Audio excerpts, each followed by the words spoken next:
counties participated out of their own volition. I must say, to begin with their own county resources as part of the matching program, the sharing for sharing towards productivity and towards jobs. This is money belonging to county governments. In normal circumstances, we are used to national government and county governments haggling over resources.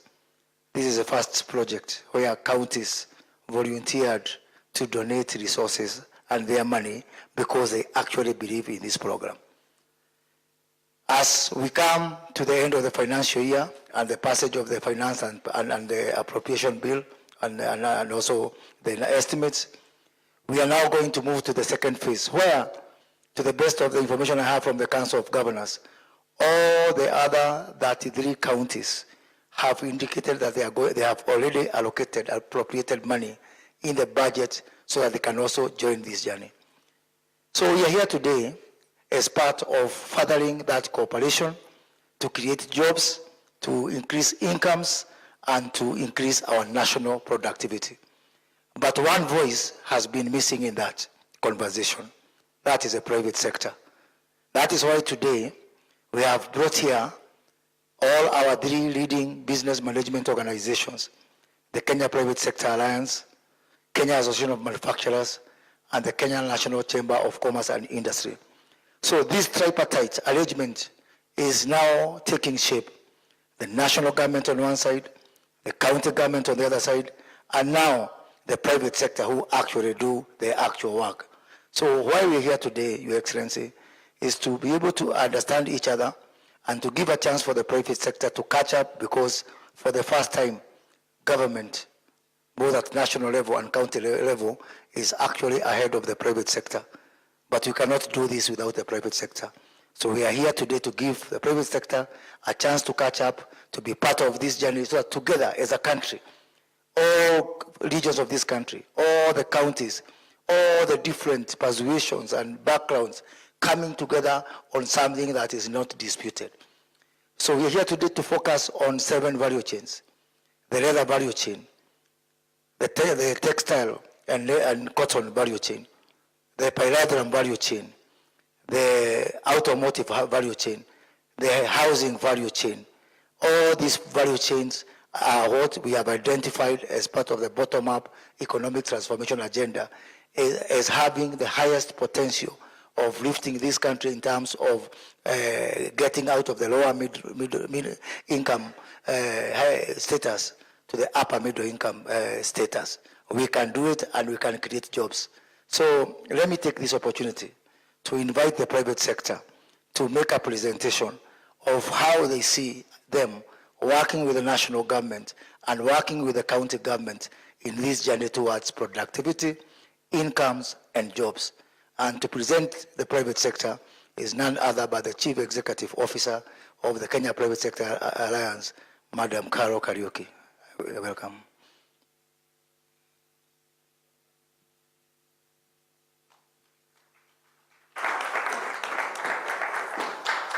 Thank you, Your Excellency.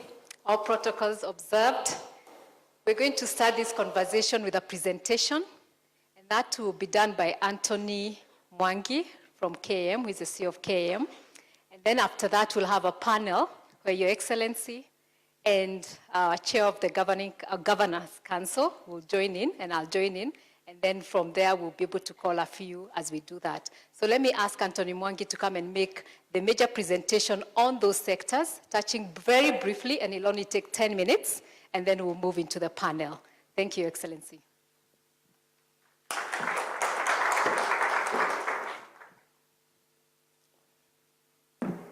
Your Excellency, the President, Excellencies Governors, CS Moses Kuria, other CSs present, all protocols observed. Good afternoon. So as Carol has said, I'll present very high level on those 7 value chains, and I'll cover that very quickly. You'll forgive me if I churn numbers, but we are here to talk about those numbers. So let's go to the first slide. So, Your Excellency, on 19th October 2022, we sat in this same room and you challenged us to move from contribution, 7.8 contribution to GDP to 20%. To 20%. And that is what these value chains will do. And the wisdom of selecting those value chains, and of course they are much more than that, will be able to, okay.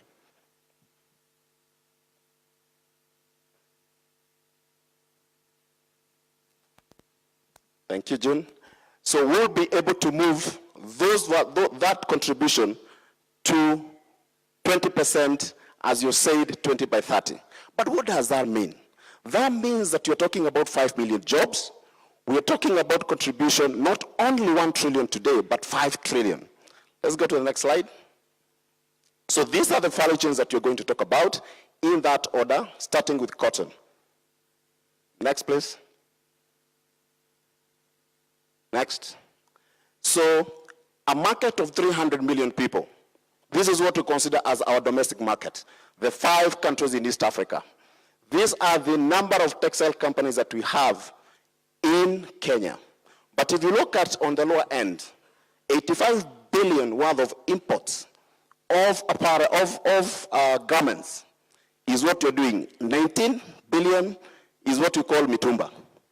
Now, people say that every bale of mitumba you import, half of it is unused, so perhaps you could be losing 9 billion out of that. Okay, let's go to the next one. What is the aspiration? So how we have organized this presentation, number 1 is a status, lay of the land. Number 2 is the aspiration, what is the art of possible? And number 3 will be the interventions that we require. If you look at that, this is only local textile industry. 200,000 new jobs in the factories. We have not even talked about the farmers. 40 billion savings in the imports that we're making today. That billion of those local value chains you're talking about could be realized by backward integration, or what people call vertical integration. If you go to the next one, that is the apparel export. Today, we are exporting apparels worth 550 million US dollars. That is what the export would look like. But we have to make sure that, and we'll go to the next slide, we have to make sure that new facilities are available. And allow me, because I have only 10 minutes to go through this presentation. So what do we need to do? We need to fix Naivasha, we need to fix Dongo Kundu as soon as possible. We need also, because one of the areas that has a problem is the textile mills. 40% of the cost is power. We need to give them a special rate of about 5 cents US per kilowatt hour, and they'll be able to mop up the cotton. Revive cotton ginneries, I think they are 8 in number across the country. So Kikomi is there. Some of them may not be functional now, but this is what will unlock this sector. Let's go to the next one. Leather. We, as Kenya, have the 3rd largest herd of livestock in Africa. But if you look at what we are doing with our leather, and Mr. President, you have sat in a meeting and you know the numbers more than many people, is that 3 million hides collected, half are lost, eaten by dogs, others smuggled, half processed, 70% of that exported, but we need to do local value addition. This sector can actually transform this country. Majority of the people who play in this sector are actually SMEs. Every county represented here, they have livestock, and this can be replicated across the country. Let's go to the next slide. So what are the aspirations? Can we process the 90% of the hides and skins that we produce? Can we produce 15 million shoes for every year for our children who are going to school? If, and Rao is here, he will tell you that a cow has 30 square feet of hide, an average cow. If you slaughter that cow, you sell about 50,000, 60,000 shillings. If you make shoes from that 30 square feet, you make 20 shoes, is almost 100,000. So, Mr. President, we can encourage Kenyans to slaughter cows for hide, not for meat. And it is possible to do that. we can move the contribution today 15 billion to 75 billion. And that is just scratching the surface. 100,000 jobs can be made, and these are actually people across the country, because people are wearing shoes all over the country. Let's go to the interventions. What do we need to do? And there's a lot of high-level detail work behind this. This is just very high level. Kenani, I think this has been a story for a long time. We need to fix this. I think 90% of the work has been done, so it's just to finish the 10%. Karioko Common User Facility. Many people may not know that government has invested in a common user facility in Karioko that can make 75,000 shoes a month. It has remained unused because county, KLDC, we need to fix that. It is a state of art. We can make the shoes that we have here from Karioko. Mr. President, when we met before, you said you can invest in 10 others across the country or 47 others across the country. This is what is going to unlock this sector. And then, of course, improve the quality of hides and skins. Let's go to the other value chain. Pyrethrum. My governor, Her Excellency Susan, is here, and you'll be interested in these numbers. We used to supply 90% of pyrethrum globally. Today, we are merely at 2%. But when we have started this conversation, these numbers have started stacking up. Because now from 819 million, that is 77.4% growth year on year between 2021 and 2022. So putting the efforts together, that 77% can grow even to triple. Look at the other number, 6 growth, 100% growth in export value from 51 million to 360. This value chain, we used to do this 40 years ago. We used to do this 30 years ago. Why can't we do it now? Let's go to the next slide. So what is the aspiration? What is the art of the possible? We can build this from today, 900 tons MT to 10,000. But look at the numbers, how we are going to move the numbers. Billions to the farmers. Look at the number of households that we can impact. The revenue in billions in terms of export. Looking at that growth of 6-fold and driving it. And this is not a no-brainer. We can do it. Okay, let's go to the next slide. So what do we need to do? Just giving farmers access to the seedlings. Let's just give farmers access to the seedlings. Today, even if I wanted to help where I went to school in Timboroa, slopes of Timboroa, there are no seedlings. So we need just like what Your Excellency have done with BT cotton, we need to do the same on pyrethrum. Let's go to the next one. Farmer. And farmer is very, very interesting. As you can see, that is only our local market in billions, 273, that is what's addressable market. 70% of the drugs that you consume here are imported. 60% of those drugs are generic drugs, meaning we can make them right here in Kenyan soil. We need to go and knock doors of the people who make those drugs, encourage the people who are making those drugs here today to make more of this. We have not even touched Africa. We have unique tropical diseases within this side of global south, and perhaps this could be the hub of that innovation. Let's go to the next slide. So what is possible? If we only touch 5% of African market, which is 1.8 trillion, let's call the total market. If you only look at that as addressable market is only 5%, which is very low ambition, we can go to 88 billion. These numbers are possible, and these numbers, we have cracked them with the sector and saying, if you're granted what you want, what would you do?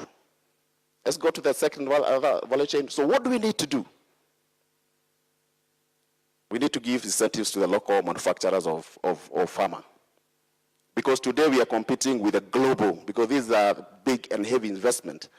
they cannot be able to compete with the global manufacturers. Either we bring the global manufacturers here, but as we do that, we give incentives. Let's go to the next value chain. Edible oils. You've been very vocal about this, Your Excellency. The import of what you call CPO, crude palm oil, is $1 billion US every year. That's what we have, 1 or 2, perhaps even more than that. We have these companies, 13 local processing companies, fairly doing very well, 100,000 jobs in the value chain, including packaging and all that. This is one of, when you do backward integration, is what you can stop reducing or start reducing the import bill on this value chain. Okay, let's go to the next slide. So what do we need to do? Is it possible to start moving palm oil to other oil or to other oil seeds? Is it possible planting our own palm oil? Studies have been done.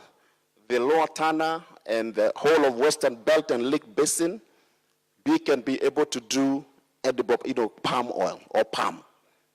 Across the fence on the side of Uganda, they have done about 60,000 acres done by Kenyan investors. So we met with Her Excellency Gladys Wang and say, give us 100,000 acres. And we start thinking about how to do that. And our members are ready to do that. This is possible. But we cannot, again, expect the same companies to buy the land. We need to think about how do we facilitate them to get that land. Let's go to the next one. So I've already talked about the solutions, and these are just some of them, but there's a huge potential here. Okay? Let's go to the next one. Housing, I don't think, Your Excellency, we need to talk about this housing because you know more than us about this one. Yeah, and I can see P.S. Hinga is here. So this one, we are going to fly over it.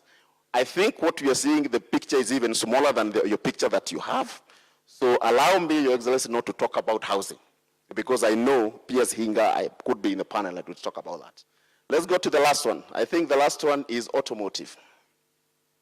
And this is an interesting value chain. In 2008, former President Mwai Kibaki, God rest his soul, his government just tweaked one item in the policy, remove the import duty of 250 cc's and below, and just because of that one line, the explosion that we see of motorcycles and the amount of jobs that motorcycles have created. Motorcycles today, there are 3 million boda-bodas operating in Kenya today. But we can go further than that. What if we now decide we are going to assemble those motorcycles here? What if we do this and say we are going to CKD, complete knockdown kits here? Again, you will have proliferation of manufacturing, small-scale manufacturing facilities across the country because motorcycles are across the country. This, Your Excellency, also is something that can be done. There are people, we've already started manufacturing here, wire harnessing, which is now being done here. There are parts that we are going to do, and also for the new vehicles. If you go to AVA in Mombasa, they are doing complete knockdown kit of Hilux trucks. They've started doing the ones for even Marco Polo bus, which is a luxury bus. So there's a lot that we can do on this value chain. Okay, next. And I think this, we don't even need to overthink about this. It has been done. We just need to replicate what has been done elsewhere. And I think, Your Excellency, this was the last value chain. And mine was just to show the numbers. We have detailed work that we have done on this. This presentation is on behalf of all the private sectors. We have collaborated with the MITI, Ministry of Investment, Trade and Industry. They are fully involved in this. We want to thank you. And just to leave everyone with one thought. We always think big. We always talk big.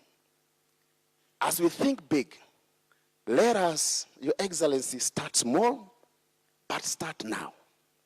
It is possible and we can do it. Thank you very much. Thank you, Anthony. Your Excellency, you've had the details of only those 7. Since we're celebrating 60 years since we had our independence, only about 7 value chains have grown this economy. In agriculture alone, we can have about 30 more. Then bring IT, and we will have much more. Then bring automotive, as has been said. But I want us to have this conversation. So, Your Excellency, Mr. President, Dr. William Ruto, allow me to invite you into this panel, to join us in this panel. And allow me to invite the Chair of COG, Her Excellency Anne Waiguru, and our moderator for today, Eric Latif, will join us and ask a few questions. And as we brief to Your Excellency, the way we want to conduct this panel today, apart from Eric Latif, who will ask us some hard questions, some of the responses we will give between ourselves with the COG is from our members here. So I know the Chair of COG will be calling some of the governors to respond, and I'll also be calling some of the industry leaders in those value chains to give some interventions as we go along. Thank you. Thank you very much. Your Excellency, President, thank you for joining us this afternoon and for also having this conversation with the private sector. We also acknowledge the governors. Thank you very much for joining us as well. As we begin this, Your Excellency, the 7 value chains that we've talked about this afternoon, value chains that you've identified, value chains that you've had a conversation with governors about, and also with the private sector. I just want to ask you to set the scene in how these 7 value chains can transform this country's economy with the bottom-up economic transformation agenda. What is it that these value chains can do, and how can they transform? Thank you very much, Latif. Madam Chair of the Council of Governors, my sister Caro, ministers present, governors present, ladies and gentlemen, good evening. We structured, when we went out to the people of Kenya to ask them how they would want their government to attend to the issues that are of priority and important to them, a couple of issues stood out. Many people talked about jobs. People wanted an opportunity to work. Many people in every part of Kenya say there must be a plan on how to engage the millions of young people. Many people wanted agriculture to pay. Many people spoke about the agricultural produce. Whether it was leather, I remember in Kajiado, a lady who spoke in Kajiado said, we are burying our hides, we are burying our skins. In many parts of Kenya, that was the practice. I remember I was in Mandera, same thing. Many people, for example, when you were in Nakuru, you remember Susan, many people talked about pyrethrum. They said, we used to make money from pyrethrum. We went to school with using money we parents get from pyrethrum. What happened? And many of the value chains, whether it is cotton, we went to Elgeyo Marakwet, people were asking us, what happened to cotton? We have a ginnery, somewhere, I think it was down in Baringo down, where they said the ginnery has died, or something. We went to Kitui, and it was the same story. So, the value chains is part. These value chains are part of the bottom-up economic transformation agenda because it came from the people, number one. Number two, we decided intentionally to arrange the budget in line with what we consider to be the deliverables that will respond to what the people of Kenya wanted. If you look at our budget, we have deployed in these, I think 8 value chains, we have deployed 260 billion Kenya shillings, right from production through aggregation, through value addition, through processing and manufacturing, all the way to export. Because for a very long time, it was disjointed. We didn't look at organizing resources using a value chain approach, so that if you invest in production, you must also think about, okay, what happens when production is successful? You must plan for the next thing. Then if the production is good, you must think about storage. You must think about aggregation. When you have aggregated, what is the next step? How do you reduce post-harvest losses that account for 40% of all our agricultural produce losses? We need aggregation, we need value addition, we need cold rooms, we need processing, and we need to access the market. We need to take it to the next level. So that is the essence, as you asked me, that is the essence of how the value chains are related to the bottom-up economic transformation agenda. And we have had many meetings on all the value chains. We have had a conversation, for example, about housing. You know, housing is not a new program. We started this housing agenda in 2018. And unfortunately, we didn't get the results we were looking for because we were unable to make some difficult decisions, which we intend to make this time round. And I hope that we can do this together with the private sector. That's why this meeting is very important. This meeting is important because we have the Kenya Association of Manufacturers. We have KEPSA in our midst. We have Kenya National Chamber of Commerce in our meeting. These 3 organizations have already opposed my plan on housing. And I'm asking myself, good people, yeah? The interventions we are making is so that we can promote manufacturing. How can the Kenya Association of Manufacturers be opposing manufacturing? It doesn't make sense to me, good people, yeah?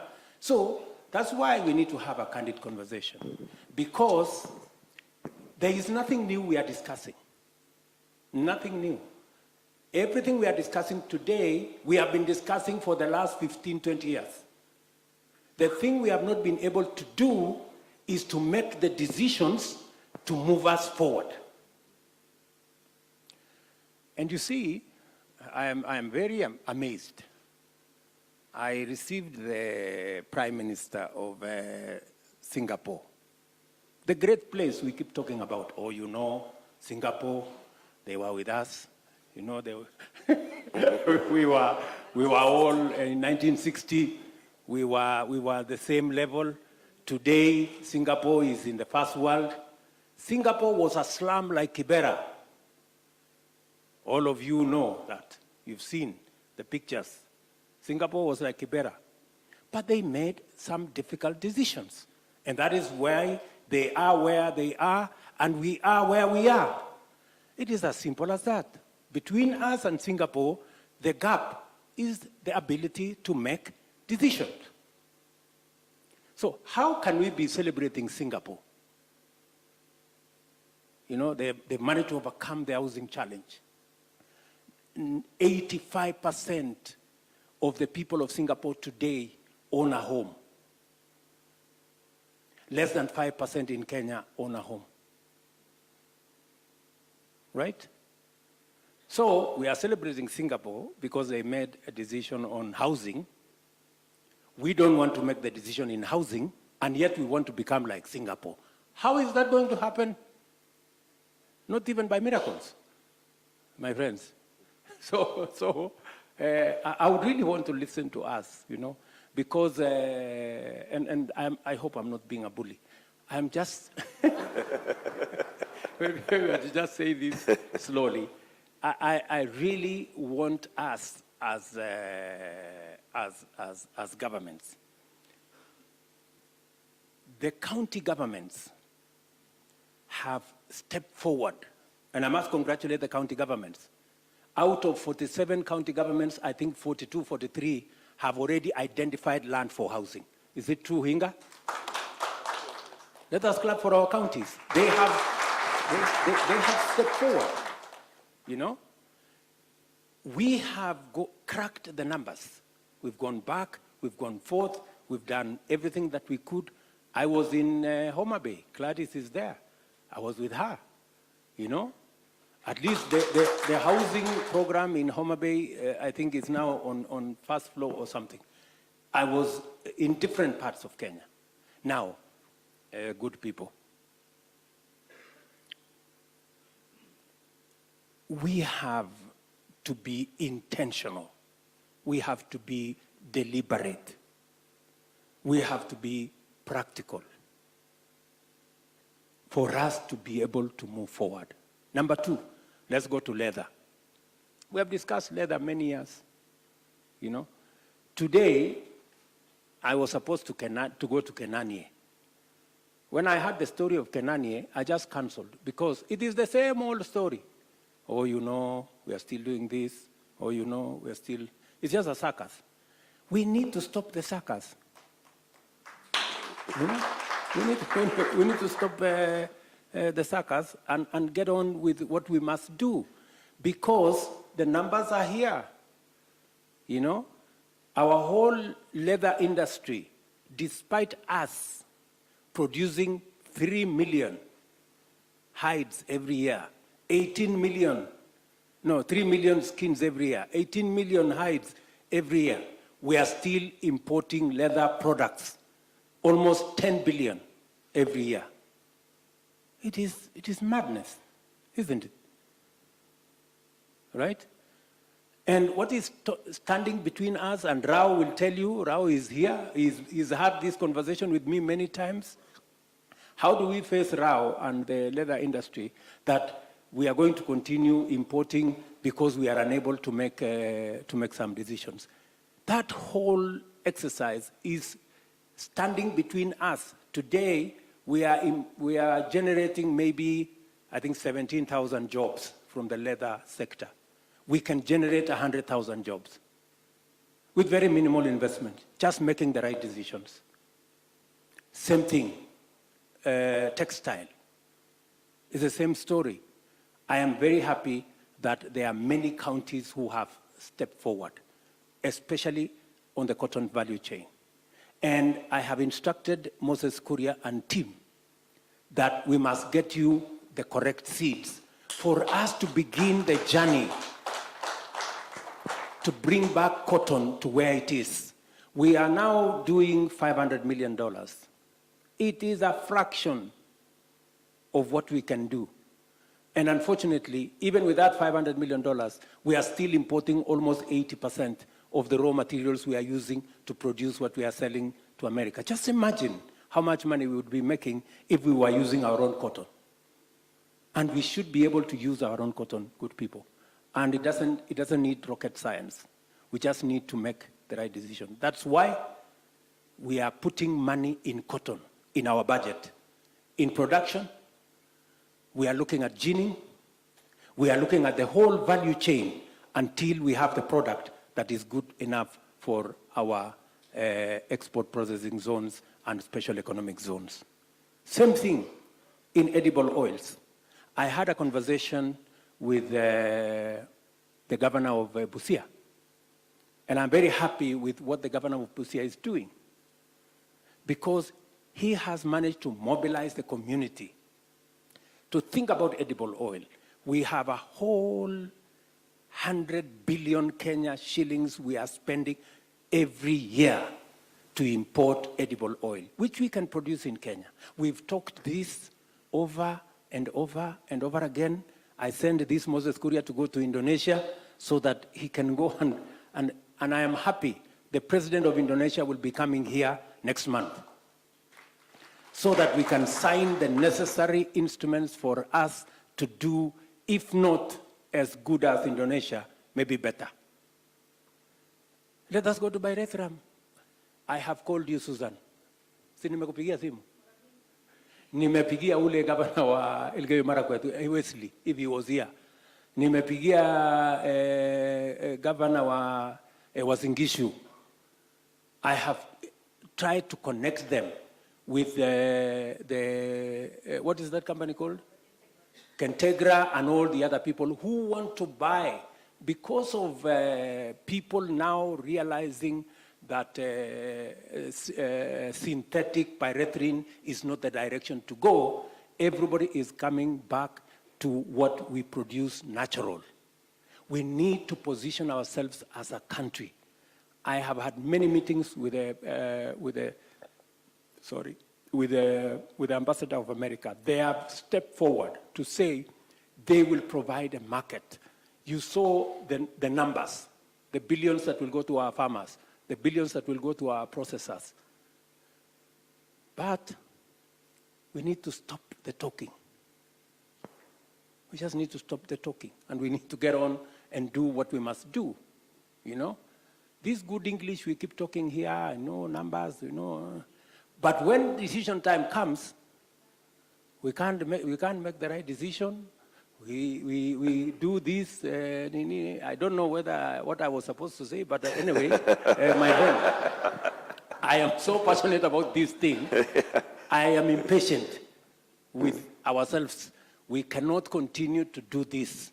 We need to move the country forward. You know, and let us have a candid discussion. It's time for moving the talk from talk to action. And thank you very much. Just like CS Moses Kuria said in his opening remarks, the conversations have happened between the national government, the county governments. You've had agreements on this. Today is an opportunity for the private sector then to come on board and to present what they feel ought to happen as facilitation for them to be able to participate very well in this. Let me come to you, Governor Anne Waiguru, as chair of the Council of Governors. The conversations that you've had held at the summit with the president, and then also, of course, in the council itself, and discussions that need to happen. What is it that counties are doing and have done so far in these 7 value chains to get the ball rolling, so that we move from the way the president is saying, we move from talk to action? What are counties doing to act on this? Thank you, Eric, Your Excellency, and the private sector colleagues, governors, all protocols observed. Good afternoon. Counties have been in this conversation since this government came to power. And not only have we been in the conversation, we've also been working backwards to ensure that whatever it is that is in the policies and in the manifesto, especially of the government, and specifically to do with manufacturing and agriculture and trade, that we are ensuring that we are aligning our county integrated development plans to the BITA program of the national government, because that's the easiest way to get funding for the things that we require. Now, what most of us have heard is about the CAIPs. You have heard that we have the county aggregation and industrial parks, where we are partnering with the Ministry of Trade to set up industries, both at the small scale and medium and large scale at the county level. What you don't know is that this was an answer to prayer for very many counties. Kirinyaga, for example, had been talking about it for a very long time, but we never had the resources. So we had kept pushing it forward. Now this government came and made it the priority. So we're only required to put in a certain amount of money. The national government will provide and then give this support of the engagement with the private sector, both locally and internationally, so that to ensure that we have the markets. What are we doing? Apart from setting aside land for the industrial parks, which you have seen advertised and has been mentioned, And apart from ensuring that we have adequate land, not just for what we're building now, but for expansion in the future, all these county governments, and would have been more, Your Excellency, it's just that the notice was a bit short, and yesterday was Madaraka, but we're about 15. I'm trying to trace them. I was trying to see where they're sitting. All the county governments you're seeing here, and many that are, and the rest who are not here, we have all identified our value chains. We haven't just identified our value chains from drawing it from a hat. We have looked at what it is that we've been producing and that which we really would need to move to the next level in terms of processing and value addition. I will give you an example of Kirinyaga, and it's not one of the value chains that's listed here, but avocado oil, I think, is avocado oil is one of the edible oils. And in Kirinyaga, for example, about 4 years ago, we started giving seedlings to farmers for hash and fuete, which has increased the production of avocado by over 4 times. Now, you will hear a lot of complaints about these avocados because, oh, there's no market, and when there is market, the price is very low. We are being exploited by the people that who've been brokers who've been coming to buy. But now, because of what we are doing with the industrial park, we are going to be expecting that we will have, for example, as an industry, someone aggregating at the industrial park for export, and also a medium-sized or large factory for processing avocado into oil that is used for cosmetics or is used for cooking. And we haven't just said that we are looking. We have been in the process of engaging potential investors. They're already knocking on our doors. When they hear there is an industrial park, people are coming and saying, I can do this. And we've done the same as well for the tomato value chain. Kirinyaga is one of the leading producer. It is the leading producer of tomatoes in the country, 60,000 metric tons, and we can do that twice a year. And a lot of that tomato, over 40% goes to waste because we haven't been able to store. Until now, we finally see light at the end of the tunnel with the Kipes, because in the Kipes there will be the cooling facilities, Your Excellency, which you suggested that every industrial park must have to be able to store the tomatoes. So that's just in a nutshell. So working backwards for all the value chains that you have had here, and the governors will be speaking for themselves to tell you what it is that they are doing with respect to the specific crops that we are dealing with. But it's not just about agriculture. There's also the issue of manufacturing, for example, pharmaceutical. That doesn't require the production in agriculture. But I was just having a conversation with His Excellency just now in the holding room, telling him that he may be aware that this country imports saline water.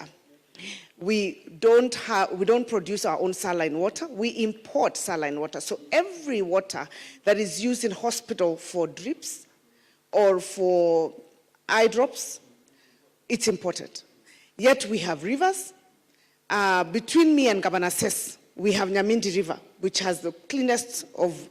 Why don't we have a saline water factory somewhere between Kirinyaga and Embu? That's an example. But this Kipes is a step towards that, and I must thank His Excellency for driving this agenda, and the minister, he really pushes us. And sometimes we complain, but we are getting there. We are getting to ensure that we are working backwards to provide what the farmers require, the seeds and all, and then going all the way down to ensuring that we are providing space for industry and for private sector. And today we'll be looking forward to hearing what it is they have for the counties. Thank you. Thank you very much, Governor. And Caro, I want to come to you to hear from the private sector. We've seen the presentation by Anthony, what the potential is. The private sector is therefore aligned with the entire vision that the president has. But then what is it that you need done so that you can get on ground and start doing these things in all these counties that are prepared? What can the private sector, what does the private sector need today? Thank you very much. Let me first tell the president, you're not bullying us. We are aligned. And whatever the issues are, these conversations will sort them out. And we'll be able to get to that. And if you remember when, during the manifesto, discussions when you met us, we did bring to your attention about one of the value chains, housing, and how exciting it was for us to see the SMEs and the big companies coming together and creating that value chain, and what the transformation of lives of a small Juakali association and their families, of what that had happened. So it's not lost. We're going to work on it, and we will get there. So be assured. And we've worked for many years together. I always remind the president that he's the first minister who ever called me during coalition government on a landline. And so I know his way of working. So I'm excited that we're having this conversation. And as KEPSA, we're able to bring all the sectors together for you, whichever sector. And this is even to the governors, that if you need to meet the sectors, you don't have to keep wondering which association, which subsector can do this. Call us, we will rally them. If you need only one sector, then you can call one sector. But if you need the sectors around, we will bring all of them to you. So I needed to first begin by assuring you that, and then to say what you have said in terms of the focus, that we agree with, and as private sector, we are here to support as a partner to government in development, as we've done over the years. So as we are looking into these value chains, I look at some of the challenges that maybe we are facing as a country. And I think sometimes we forget as a country and blame the government, but we forget that there are global challenges. You know, we are all facing inflation as a global, as a world. There's a war, you know, and maybe half the time some of those things are what affects us here, but we don't pick them up and we think it's our own challenges. So part of that is what I just wanted to say. For us as a country, as private sector, is to look at and say, as the world is going through these challenges, what opportunities are coming up? And we saw that with COVID. You know, Kenya was able to rally quickly and come up with solutions. You know, our factories, Just Betty and others, transformed their factories to producing PPEs. You know, we moved quickly and we started saying, what are the supply chain issues that we needed to do? So again, a moment like now has come to make sure that these value chains work. And this is our commitment to you. Let me begin by just saying that, and picking from where Governor Igoro has said, and she used the example of tomatoes. You know, Kirinyaga alone, not only is it number one, it can supply all the tomatoes we need, not for only eating, but for paste, which we import as a country, but also anything we need in the value chains of tomatoes, and contribute 2 billion Kenya shillings in revenue in 1 year. You know, and if we did that with each of the governors seated here in terms of your value chains, 2, 3, many of you, the countries you come from, can do about 2 to 3 value chains. You can imagine we will not need to borrow a cent for the infrastructure. From independence, our infrastructure was all extractive. It all faced out to our colonial masters. Now it's about integration. We don't have to borrow anything to do that infrastructure if we only did the value chains. So allow me, Your Excellency, as we have said this and we've said all the positive things, what are some of the pinching areas that are affecting business as we move into these value chains? And so I'll call a few and give them a minute each to just say, if Mr. President, your government did this for this value chain, then what you have asked for, we will. And we will hold them accountable. As I call them, let me say something that your CS challenged me, and you need to help me with your CS. He gives me very high challenges. He said he wants 500,000 jobs from the private sector for internship. And in a week, I think we have managed to secure commitments and pledges of 150,000. But ask him to go a bit slow on us so that we move on this agenda. But we are happy for the challenges. So the governor wants to say something before I call the, okay.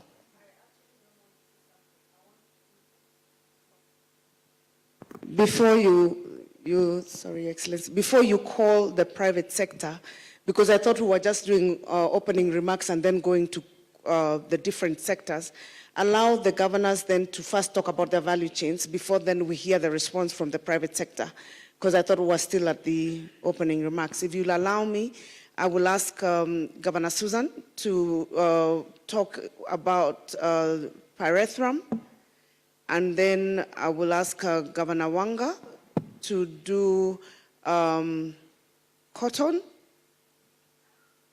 and maybe mention something on edible oils. And then after that, Governor Sicily was also to input on edible oils, mostly, I think, from the nuts, macadamia, and also the... We might need some affirmative action. Sorry, Your Excellency. For once, Your Excellency, the shoe is on the other foot. I hadn't actually even realized, but they're the ones who volunteered, but you'll be happy to know that we have Governor of Wajir. Ahmed will talk about leather, representing mostly the ASAL counties, though we know that the leather industry is not just from that side. Governor Badilisha also has told me that they used to produce pyrethrum, and there are certain interventions that they would require. So that for the first round, if we can do that, and then Governor Lusaka will also come in after that. So if we may request that you do 1 minute each, and then we can move them back to the private sector. Thank you. Well, thank you very much, Your Excellency. Thank you for this opportunity. And for me, really quickly, pyrethrum is also something that together with Your Excellency, we have been very passionate about. And the reason for that, without going into numbers, because I'm sure you've seen them, and I like to pride myself or pride Nakuru as the home of pyrethrum, you can imagine that a few years ago, my numbers, by the way, were saying 80% globally. They used to get that from Kenya, but I've seen from, I'm sure your numbers are better, it's 90%. And now we are only at 2%. So you can see the level of opportunity that's in there. But also I'm glad to see that in the last couple of years, we've woken up to the reality that we really can do well. From being out there with the farmers, I know initially we sort of, as a country, perhaps mismanaged a bit the bit about payment to farmers, and that is what made many of the farmers stop doing pyrethrum. And some of them challenged me, and they told me, you know, if we plant potatoes and we don't get a market to sell them, I can feed the potatoes to my children. But on the other hand, if I plant pyrethrum and nobody buys the pyrethrum, kind of can't eat it, yeah? So that was sort of the logic, and they moved away from that. But from where we are, Your Excellency, we actually have a very good block of counties. Beginning with myself, we have West Pokot, we have Elgeyo Marakwet, Laikipia, Meru, Nyandarua, Kericho, Bomet, Trans Nzoia, and Uasin Gishu. Oh, Nyamira, sorry, I'm sorry, plus Nyamira. So together, we are forming a really good block there, and I want to say it here, and I believe Brian and Dave are in here from Kentegra, who have been very helpful in bringing farmers on board to continue or to agree actually to plant pyrethrum, and we've been out there together on the ground. And from those farmers who have been able to do it, really, Your Excellency, you can see the difference. We went out there, we would measure it, they get some receipts and they pay them within a week or two, and the farmers were telling me you can even use now the bursary money you used to give us to do roads, because with those receipts, the principals in the schools accept their kids, and when they are paid, they pay. So it's a big deal, and it's coming along. We are pushing it. From the CS Moses Kuria here, we've had a lot of discussions, and from our pyrethrum producing counties, all we ask is you join with us as we are doing with the CAIPs, get us some money so that we can get some money for farmers. Myself plus the other governors, what we have done on our part is add money in our budgets for the seedlings, because a big part of the challenges has been that our farmers don't have the seedlings or the good seedlings. I use Kentegra a lot, for example, because I've worked quite a bit with them, and I've seen the kind of extension services they are giving to the farmers, which is really critical because they need to sort of understand the best practices. So inadequate funding has also been a big deal, post-harvest losses. Pricing has been poor, but now with quite a bit of players in this market, we are doing well. We are doing quite well, diseases and pests, and the poor infrastructure, which we are working on.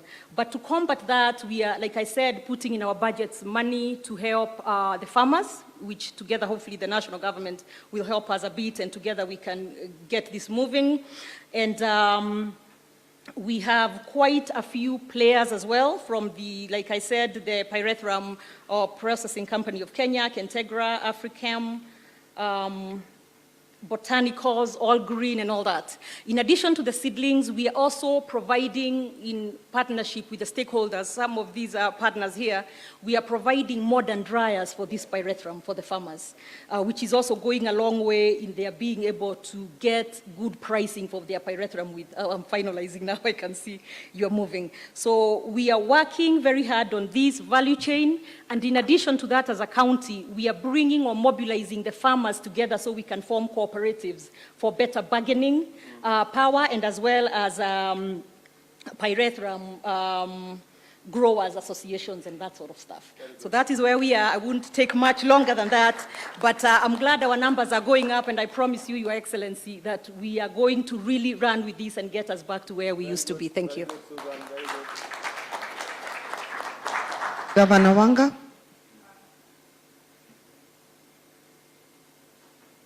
Would you like to come in front, please?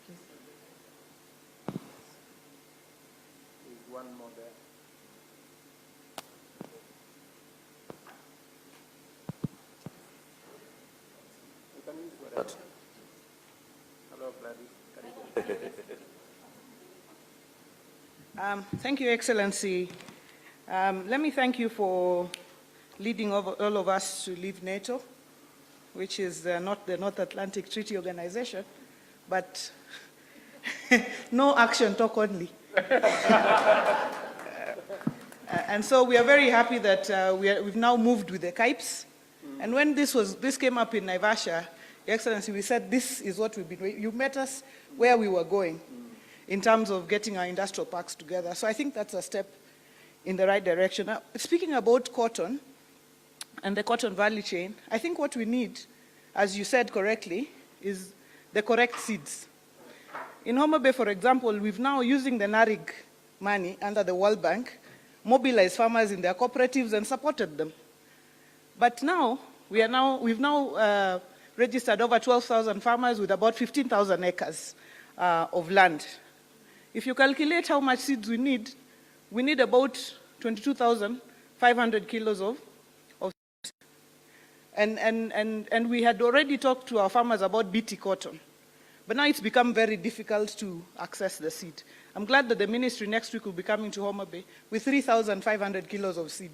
So you can see the gap is still very large. And if you look at the yield, if we had BT cotton, 22,500 tons, we'd be able to produce at least 22,500 tons of cotton at the end of the day, and be able to support Rivertex, which only needs 56,000 tons for the year. So the seed question is big. And what we said, Your Excellency, when we met with the minister was, the national government doesn't have to give it all. If we can acquire it, and we have a G2G, so that counties we can also put in, because this is our lifeline as well, so that counties we can also put in money to buy the seeds. But we need to know where to buy the seeds, because you know, if seeds don't grow, it's an impeachment question. Sas can tell you, you know? Isn't it, Sas? You can be impeached if you give seeds that don't grow. So that's a very important question there. So if we can get it from government, we'll know it will be certified seeds that if we give will grow. And of course now following that will be the issue of pesticides and just farmer education going forward. And then there's the issue of ginning. And I think the private sector brought it out. When Homa Bay farmers grow seeds, they are ginned in Salawa, in Baringo. So now, you know, seeing is believing. We know we are faith people. Faith is, you know, believing in things hoped for, but people want to see. If I know this is my ginnery, I will take it there. So I think the issue of ginnery is big. I want to leave that at that, and then speak briefly about edible oils. Your Excellency, I know you've spoken about Busia and we are working there, but do you know that 80% of Kenya's Lake Victoria is in Homa Bay? The other 4 counties share 20%. So when it comes to palm oil, last week, together with the private sector, we were in Uganda. We saw what they've done in terms of growing palm oil. Your Excellency, I haven't slept since I came from Uganda, because I'm thinking, where am I going to get the land to put together farmers? Because you can't get 100,000 acres of land or 50,000 that is out there. So it's to talk to farmers and to owners of land to ask them, how we can come together in cooperatives and grow the palm oil so that we can move. So that is a very, if you saw what happened, if I saw what I saw in Uganda, surely there is no reason at all why the entire Lake Basin cannot be growing the palm oil. And same to sunflowers and so on, Your Excellency. And finally, energy must be part of this discussion. The energy ministry must be part of the conversation. Because every investor, now we have industrial parks, every investor is asking, what about power? And there are people, for example, who want to come and invest in solar farms, you know, and so on and so forth. But you know the queue. When I was chair of Finance Committee, there was a big queue of people looking for PPAs, over 200-300 people. So how do we deal with the issue of power? Thank you, Your Excellency. Your Excellency, you can see why I started with the ladies. My Vice Chair, Governor Wajir, and then we'll go to Governor Sicily. Mudhomi and then Sicily, and then Governor Bungoma. Thank you, Chair. Your Excellency, the President, and all protocols observed. Your Excellency, I think the eloquence with which you share your frustration might be what convinces everybody to accept everything you're saying.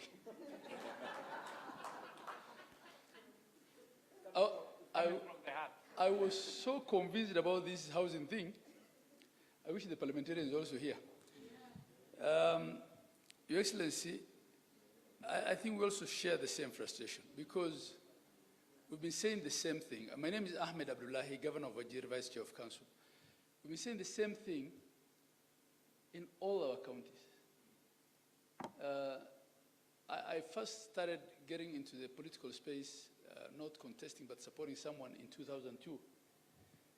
And every time presidential aspirants came to Wajir, they have talked of exporting meat to the Middle East. So I've told my people, we either do that these 5 years or we don't talk about it ever. So those are some of the things. Now, with respect to leather, I wish I knew that we could make more money from the skins than from the meat. We've just come out of a drought situation and we've lost, you know, quite some livestock. We could have lost even more had it not been for the interventions of national and county governments. The boreholes and the borehole coverage that we've had has actually helped reduce the amount of livestock we've lost, but we've still lost a lot of livestock. And they die with the meat and with the skins and everything. So this leather business is something that we want to take very, very seriously.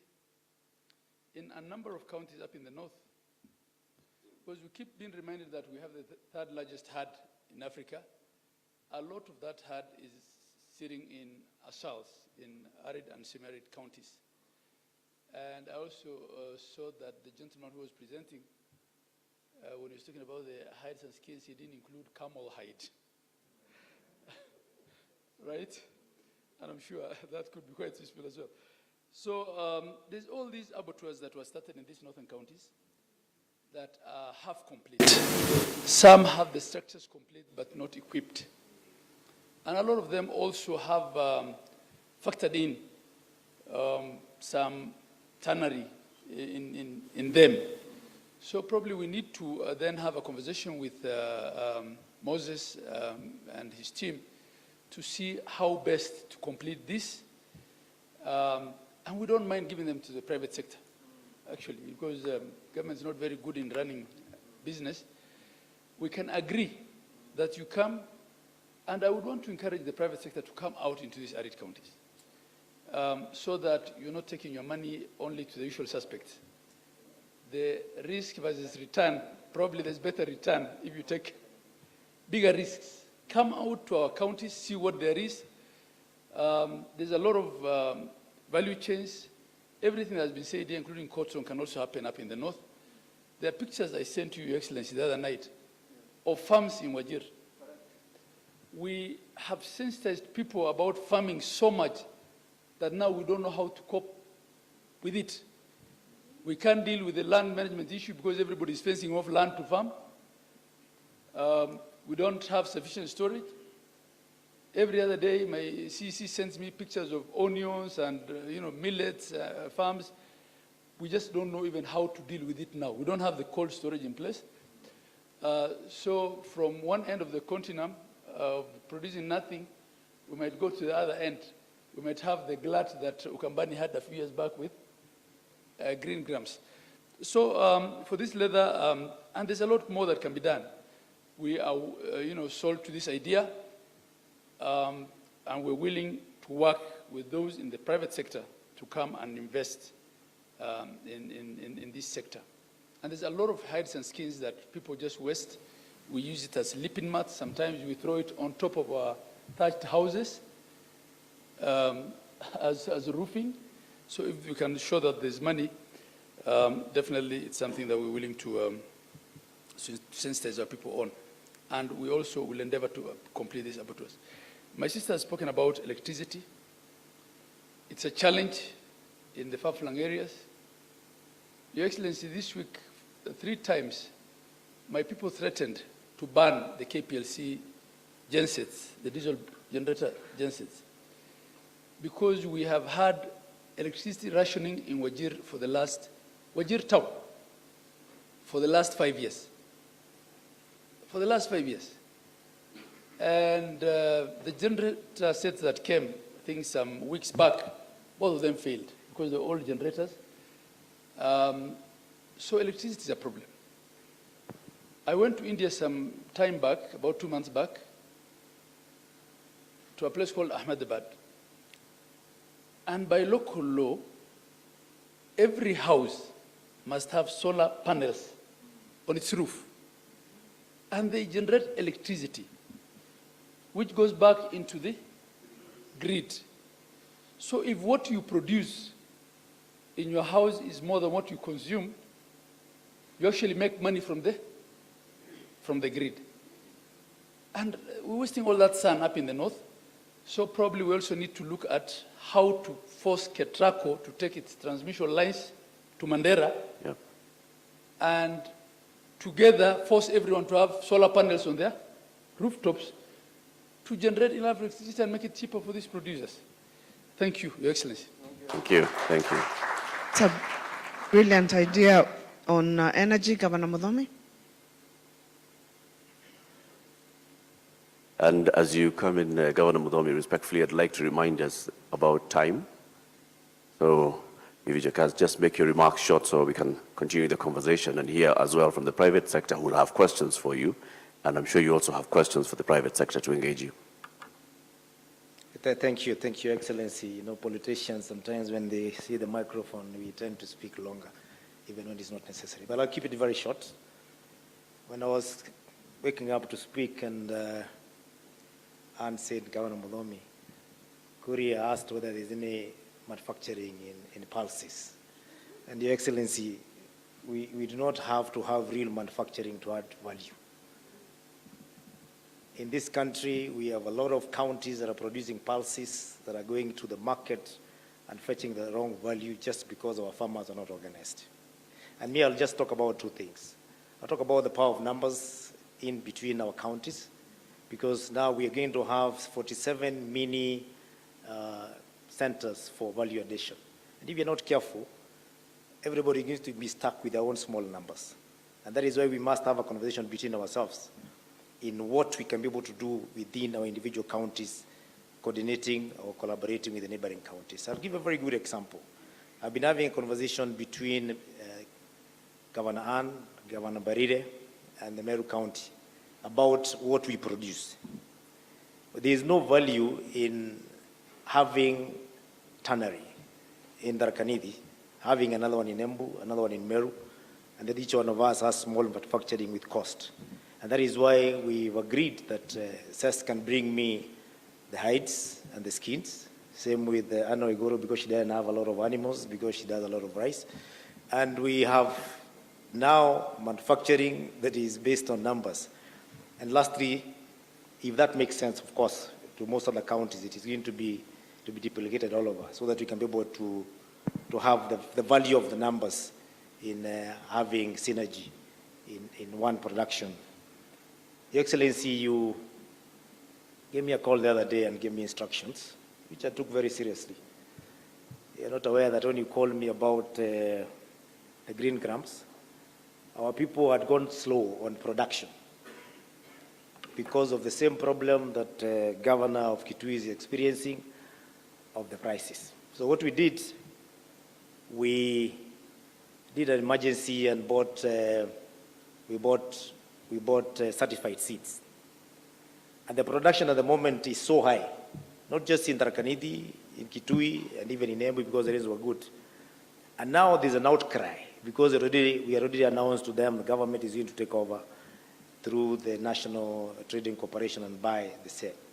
So we need to be also alert and be very timely in what we promise our farmers, like Susan was putting it. Because every time we have our production with the promise of the farmers that we can be able to deliver the market and we don't, then it's a problem during the next production. A farmer has no business producing what they more than what they can consume if all of it go to waste.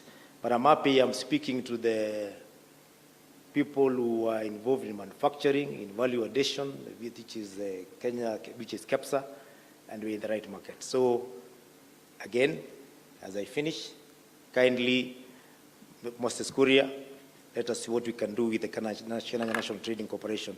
Because right now, those places are no-go zone for us as a government when the people are walking around with half prices of what they were fetching before because of our production. Thank you very much.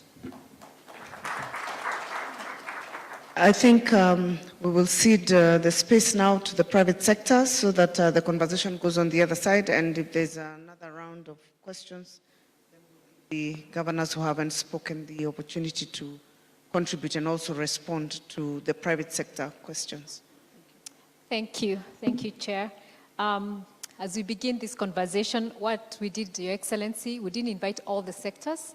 So the associations that you see here today and some of the private sector leaders are the ones around this conversation. So there are many others. So you'll see ASNET here, you'll see Chamber here, you'll see professionals here, you'll see SME here, you see KAM here, but there are many others who are not here. But let me recognize the chair of KEPSA, who is here with us. And the other chairs who are also in a part of this conversation and the companies. But as we begin this conversation, I think the opportunities are very clear.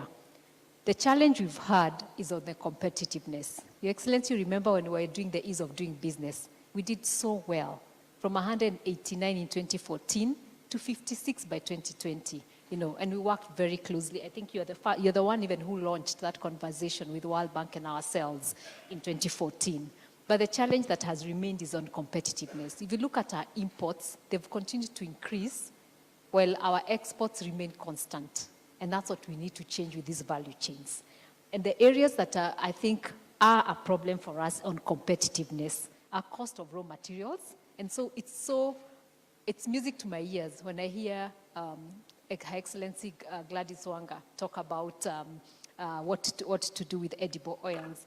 Kalangala Island in Uganda is a must visit for anyone who is thinking of what we can really do with palm oils in this country. Then logistics is the other area that I think we have dropped. Productivity and finance. Utilities has been mentioned, energy has been mentioned, but I think something else that we forget is water. We've had great rains, but I think a lot of it is ending in the Indian Ocean. And in a couple of months, we will not have it again. And the water will become a challenge. So those are some of the areas that are really affecting us. So as I ask for interventions, let me ask the chair of KM, Rajan Shah, to actually make the first intervention in 2 minutes on this issue of competitiveness and where the shoe is pinching us as private sector so that we address it in this conversation. Your Excellency, all protocols observed. Your Excellency, 8 months ago, we were in the same room, I believe, nearly 8 months ago. And you gave us a big challenge. We were at 7.3% of GDP as manufacturing. And the challenge you gave us was that we need to reach to 20% by 2030. And we were extremely excited. And you gave us a lot of energy. And we came out looking very optimistic. When I heard you speak today, I could still feel the same energy, Your Excellency. However, as a manufacturing sector, if we fast forward from that time to now, 8 months, there is pessimism. There is pessimism, yet there is hope. There's also hope for the future. So I just want to kind of highlight, as Kenya Association of Manufacturers, and I will, Your Excellency, also touch on housing levy, housing fund. I can assure you as CAM, we are not against it, but let me leave that to the last. So Your Excellency, when you get challenged us with that, and that 20 by 30, we went and sat as a board and looked at what are the main 4 pillars which is going to drive this. And the 4 pillars we came out with was global competitiveness, export-led growth, agriculture for industry, and SME development. And I'm going to touch on probably 3 of them today in a way. Early this week, I also had the opportunity to listen to you at the Africa Continental Free Trade, the summit, the Africa Investment Summit. And I saw the passion with which you talked about Africa Continental Free Trade and how we need to open up Africa, how we need to open up to a trade within Africa, which is right now at about 15%, and we need to go much higher like what many other trading blocs are going. However, Your Excellency, to do that, we need to be globally competitive. We no longer can talk about just our local competitiveness. And we have been doing a lot of soul searching at CAM to see where this global competitiveness is going to come from. I'm going to raise 2 particular areas of concern. Today is not a day that we are complaining, but why we feel that global competitiveness is eroding for manufacturers in Kenya. And I'll give a couple of examples. And I'll relate to our current finance bill. We have introduced a levy, the Export and Investment Promotion Levy. We fully understand the rationale behind why the levy has been put in.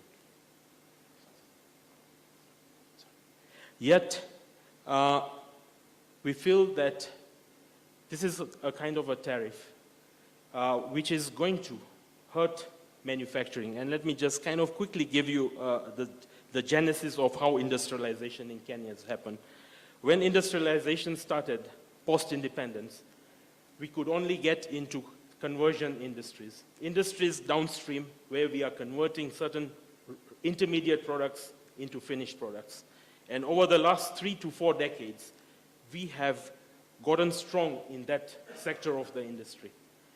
Now, the time has come for us to backward integrate into doing primary production so that the primary producers can also supply to these converters. And for sure, as CAM, we support that whole value addition process. However, we need to still keep whatever we have grown in the last 3-4 decades, because these industries in the conversion have also become competitive and are also exporting. And if we increase their raw material cost, which is their raw material cost, it's going to become uncompetitive for them and it will erode their competitiveness.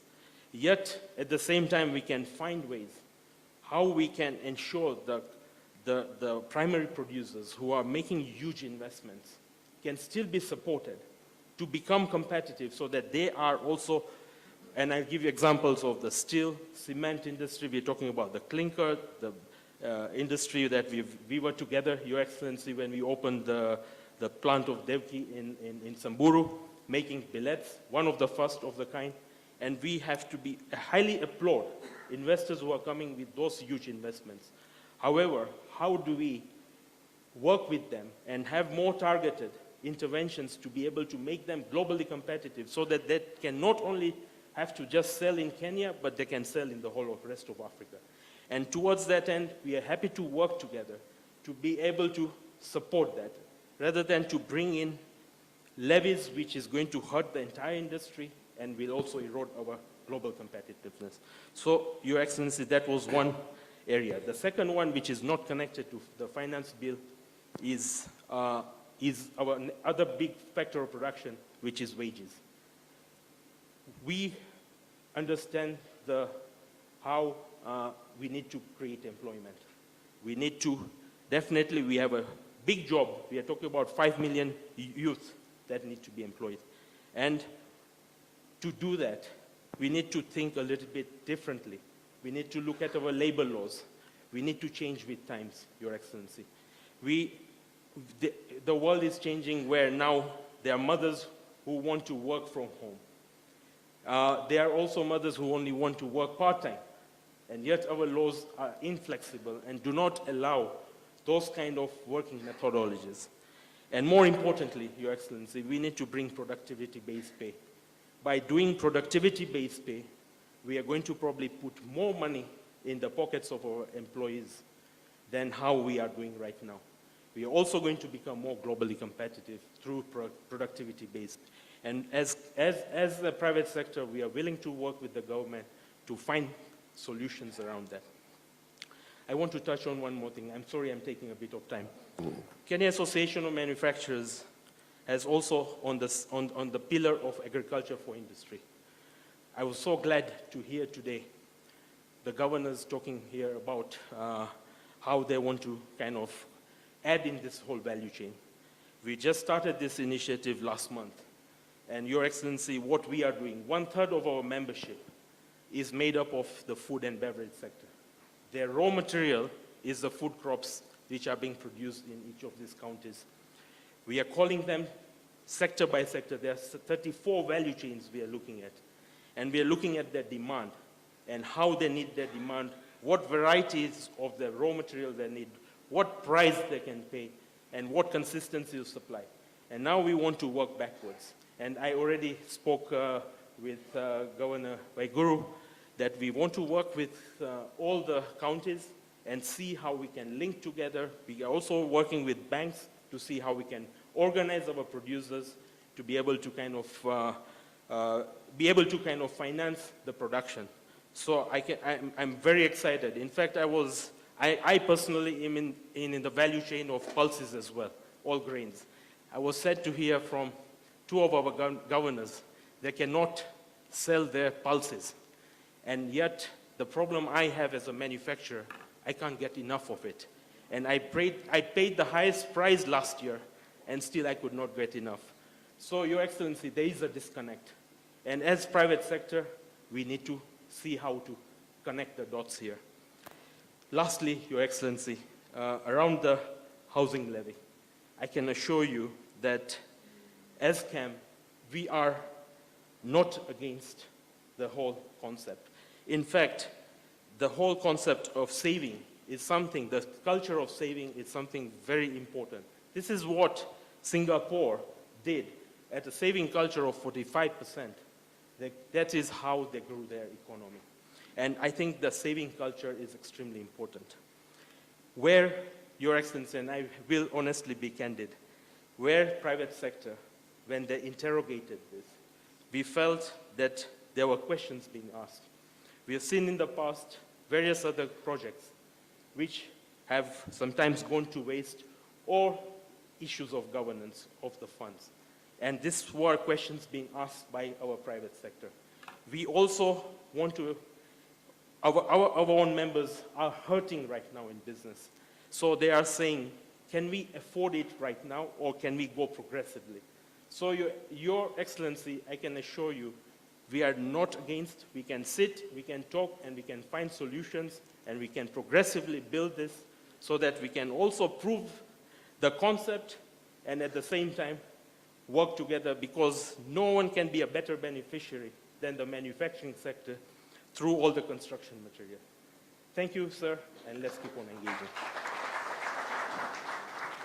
Thank you very much. Allow me to call the CEO of Kenya Chamber of Commerce, Patrick Nyongesa. You've heard what the counties are doing, and I think your intervention will be on the competitiveness with the counties, and you have county chambers. Thank you so much, Carol, the CEO of KEPSA. Thank you so much, Your Excellency, the President of the Republic of Kenya, and also my patron for Chamber of Commerce and Industry, and all the dignitaries and fellow private sector team. Good evening. I want to be very practical in my discussion this afternoon. Your Excellency, we must really appreciate you for moving us from the NGO. I'm not talking of non-governmental organization, but I'm talking of nothing going on to something going on.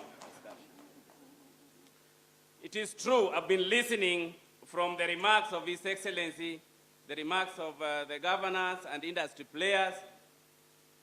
We need to be where we want to be as Kenyans. So, Your Excellency, I would talk about how do we be where we want to be. For us to be very competitive, we must think of supporting SMEs, the small and medium enterprises. Small and medium enterprises, Your Excellency, I know your government has put a lot of policy measures, especially supporting the youths and women, but this is not enough until private sectors come in. How comes that our product cannot meet the desired specifications of the global and regional markets? One, we must work with the SMEs on product development for exports. We must come up with policies that, Your Excellency, would ensure that value addition is very critical. Just like China, you don't export or you don't sell your products in raw form. Your Excellency, if we can join you in your appetite, especially when you started, I was part of the team who witnessed the launch of the value-add tea to Ghana. And I saw Ghana last week, they were here. If we can have that policy that if you grow your products, then you don't sell it raw form, you must do value-add. Today we are talking of this integration of these value chains. If we don't focus on value addition, we'll be wasting a lot of airtime here, and even wasting the time for His Excellency, the President. You would have used this opportunity to do better things. Another thing is research. Your Excellency, we cannot remain competitive if we don't invest in research. And this is not a preserve function for the national government only or county government. Private sector, we must come hand in hand. When we talk of quality seeds, for example, on these value chains, we are talking about textile, cotton, leather, and even pyrethrum. Why must we import seeds? Kenyans are educated. Let's spend in research and produce our own seeds. My governor Wanga has just talked about you will be impeached if you don't give quality seeds. Let's have every county to have a research center to provide certified seeds. Government can come with that policy. Another thing, Your Excellency, you know, extension services died in this country at the county. Our farmers are at the mercy of the traditional practices. We must go back to the drawing board and invest in extension services across the counties.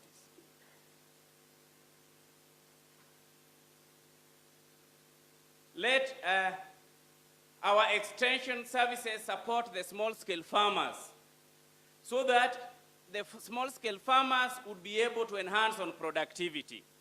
And to enhance on productivity, we must also really work together, both private sector and government, to really support and protect the local farmers. So that the middlemen in this country, Your Excellency, in absentia, and I'm happy that my minister is here, small-scale farmers never get the desired profit from their produce because of the middlemen. My CS, this is something which we must work together to ensure that we really improve and support small-scale farmers. Another thing which we must improve on is contract farming. Contract farming is very, very key. We have a Give me 1 minute more. Okay. Your bigger brother, Ken CCI, because the other person also had more minutes. Just give me 2 minutes. We must see on how to work on market access and diversification. As Chamber of Commerce, governors who are here, we want to work closely with you so that we support the SMEs to diversify, especially when it comes to production. A lot of discussion have been put forward, especially on to address on post-harvest losses. And our cold storage facilities needs to really be, we need to invest in cold storage facilities in every county. I would tell you the value chains we are talking about, if we don't address post-harvest losses, then we will not make the desired outcome to create jobs and also put money at the hands of the farmers. Lastly, Your Excellencies and the dignitaries who are present, we need to really enhance and promote intra and inter-county trade. Why must you import products which other county who is just your neighbor is able to produce? This is something which would enhance productivity, it would enhance innovativeness, it would enhance creativity, and lastly, let's make farming to be youth-driven. We must change the attitude of our youths and the women so that they see agriculture as a commercial entity. I want to thank you and offer my unconditional support to work with you to champion all these value chains in all the counties. Thank you so much.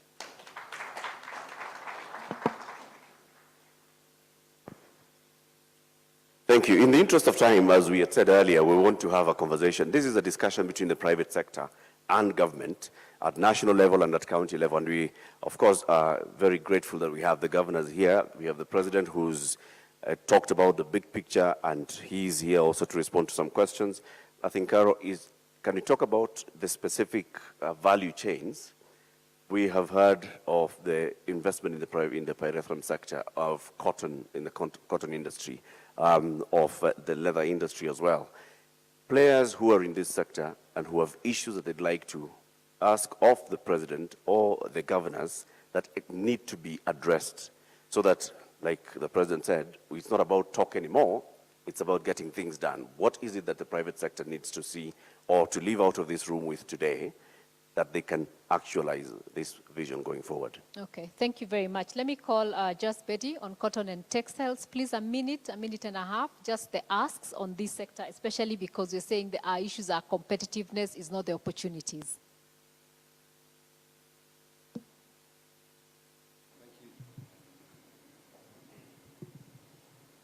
Thank you very much.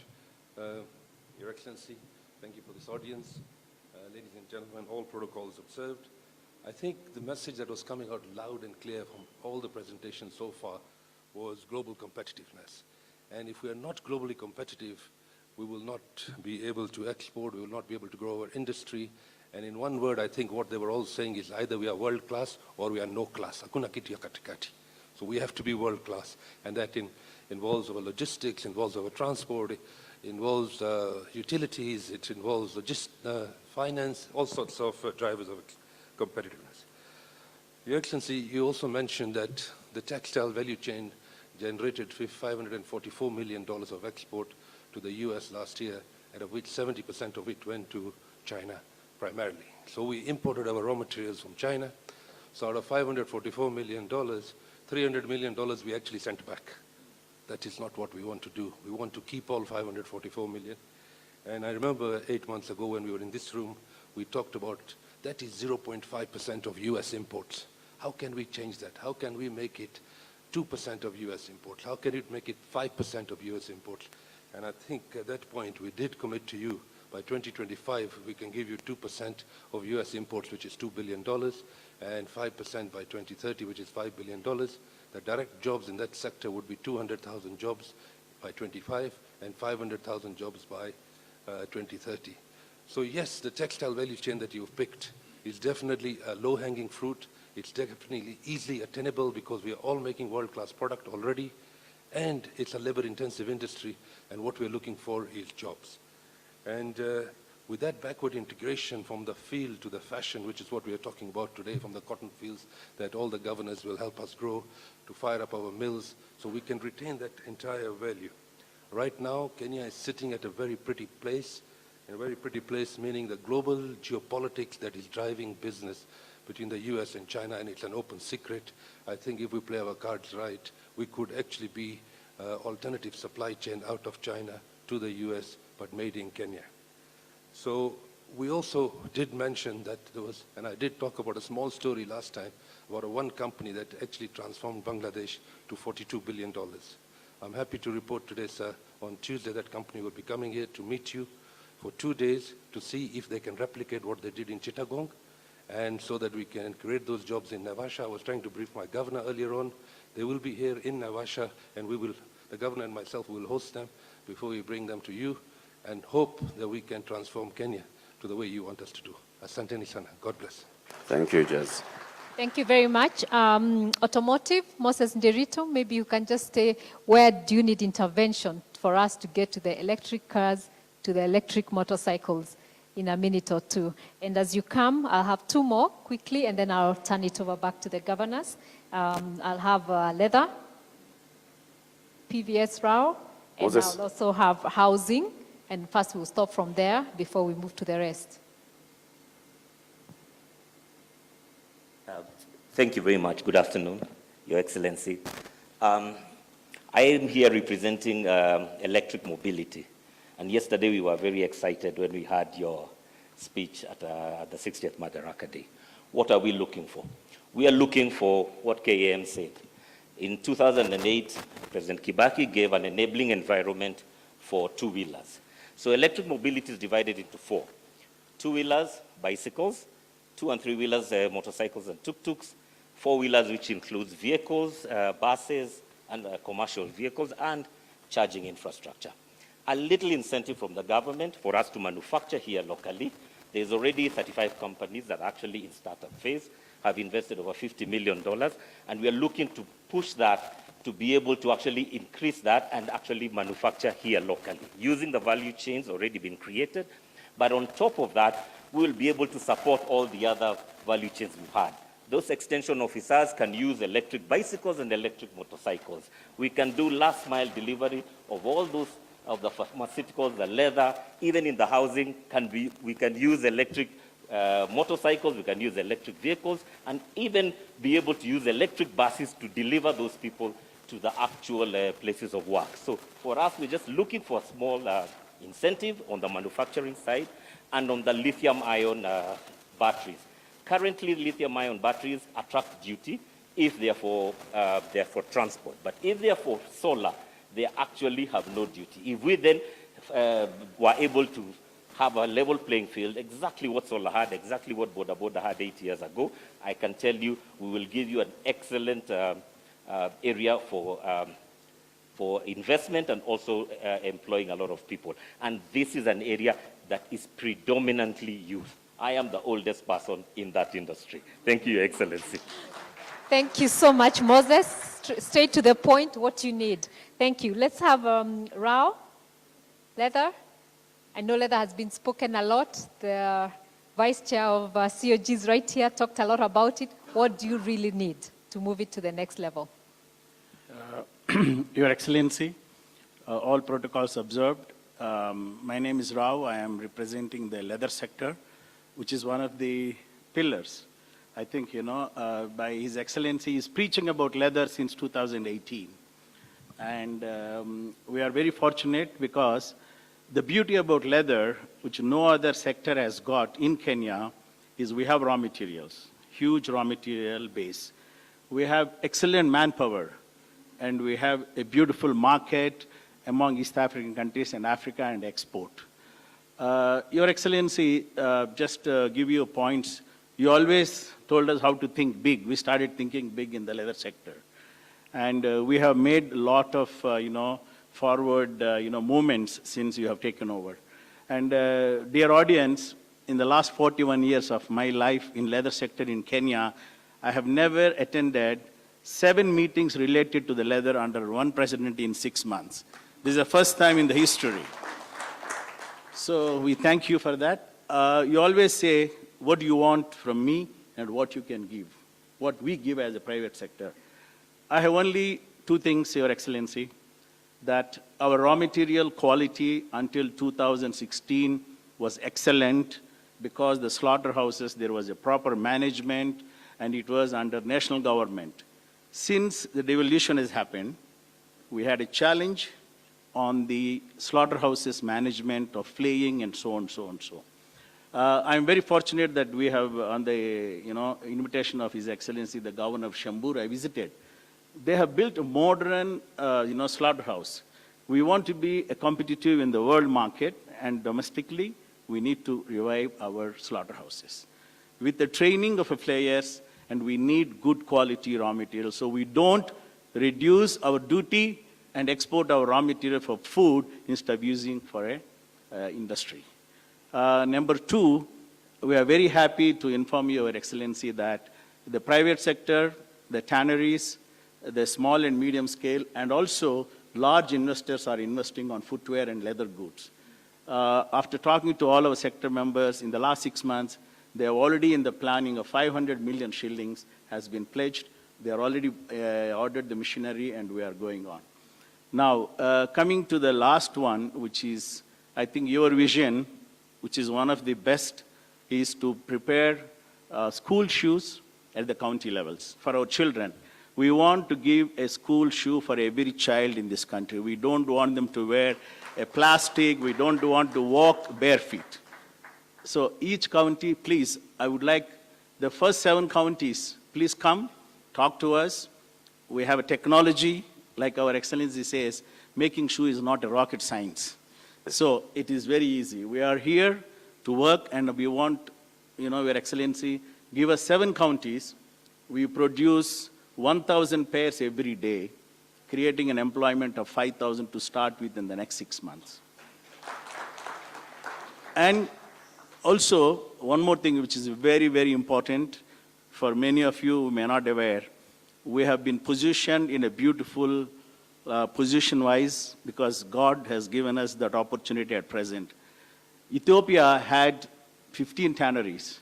Today, there were only 4 operating. Sudan is completely gone because of these situations.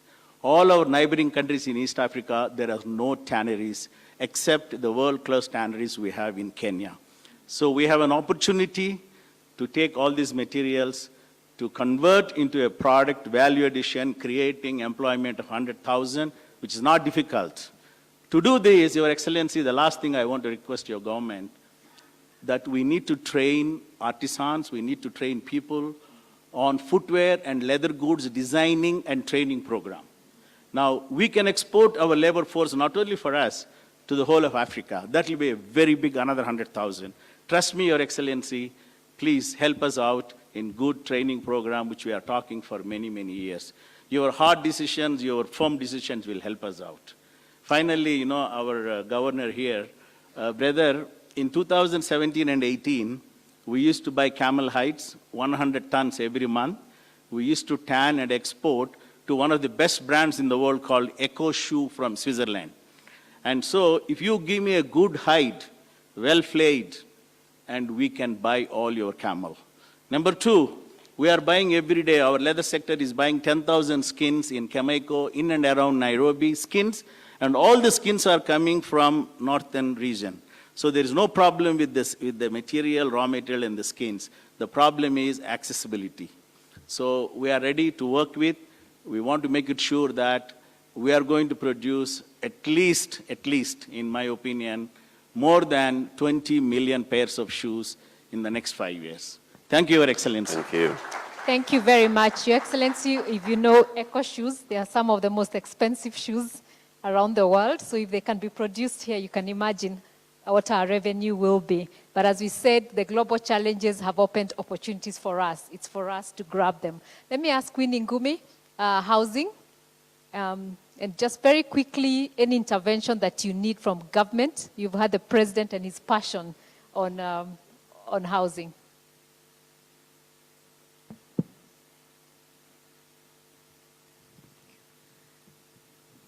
Thank you, Your Excellency. My name is Winnie Ngumi, Managing Director, Space and Style. I'm also the chair of Building and Construction Sector at Kenya Association of Manufacturers. I sit on the industry sector board at KEPSA, and I also happen to wear a public sector hat as the chair of the Kenya National Highways Authority. So I do have a view across public and private, and in terms of construction, Your Excellency, all we need is the enforcement of the local content policy, because sitting on both sides, I know how challenging it is to enforce the local content policy. We do have factories, Your Excellency, on the ground. I do have a factory that manufactures roofing tiles, and my consumption is actually 30%. If we are able to enact the local, to enforce the local content policy, we'll be able to move instantly job creation across our industries instantly. And that includes ceramics. We have ceramics, our cement, our glass, our doors, our painting manufacturers, piping manufacturers, just by the enforcement of the local content policy. We did work with the previous, I think, in the last 2 years, and we created the procurement master roll. It is not being it was gazetted, but it's not enforceable because we are not able to have laws under the PPADA that can enforce this. So, Your Excellency, all we need is the right specifications from the ministry, and we have engaged PS Hinga, and we have open doors there to ensure that as long as we are able to manufacture on the ground, that our local materials are the ones that will be consumed first.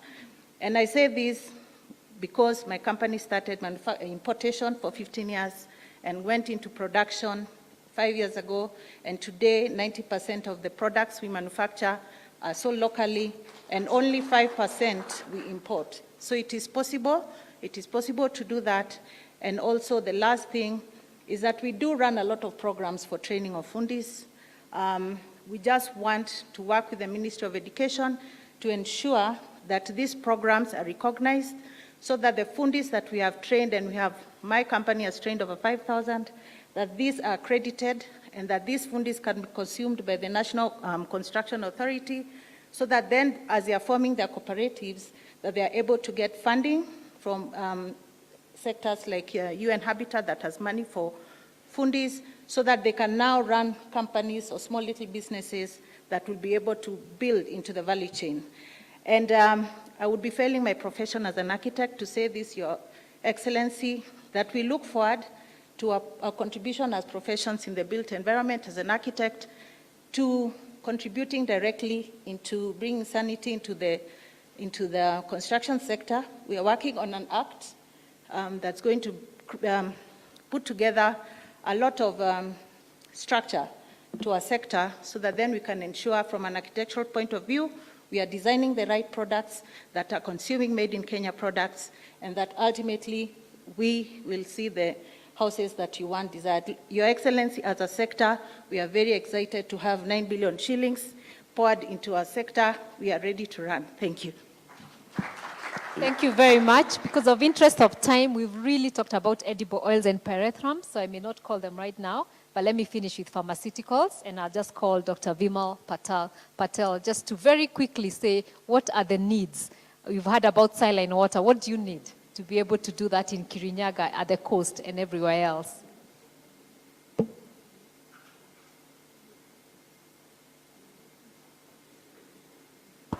Thank you, Carol, Your Excellency, and all protocols observed. So I'm coming not in numbers as employees. I'm looking at the security of Kenya. Where I talk about security, I'm talking about when we had COVID. During COVID time, there was a drug called azithromycin, which was first choice thing. Luckily, we had the raw materials. We supplied Kenya. And we supplied in a short time, which then tells you a story. It tells you that manufacturing here is better than importing. The second story I'm going to tell you, that if we want to grow, I know you're passionate about pharmaceuticals. I've seen everywhere you mentioned it. If you want to grow, and we want to be an India of Africa, we need to change certain tax policies.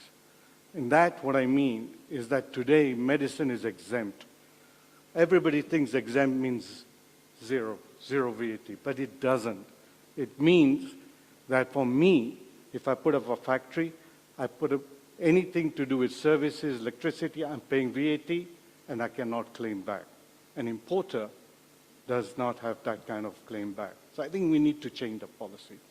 The second thing we need to do is that Kenya is the hub of East Africa. But what is saddening, because our policies don't support us manufacturers, people like Uganda, the number of factories are coming higher. I think we should not waste this opportunity. And I can tell you, once we do this, you will see API plant coming up in Africa. I know you're passionate about that as well, but it won't come without these things. Thank you. Thank you. Let me hand it over next to Eric. Thank you very much. Your Excellency, you've heard from the private sector and what the private sector has said this afternoon. Well, there's been a bit of talking about what the private sector would like to see, what the private sector would want to get from government, from the national government and from the county governments. And Excellencies Governors, you've also heard this, but also you've heard the private sector speaking enthusiastically about the entire program and saying that they are on board and committed to the value chain approach and how the value chains then can support the economy to grow.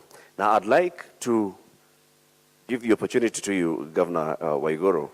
You've heard what the private sector are saying, you know, in terms of they just need to engage with governors to see where the opportunities are per county, like you've said. It's per county, engaging with the governors per county, and responding to some of the needs that they've raised here. How would you make sure that what you've had today is actualized in terms of moving forward a conversation into action? I think as I respond to this, I just want to warn my colleague that I will give him an opportunity to just add to what it is that I'm going to say, Governor Lusaka.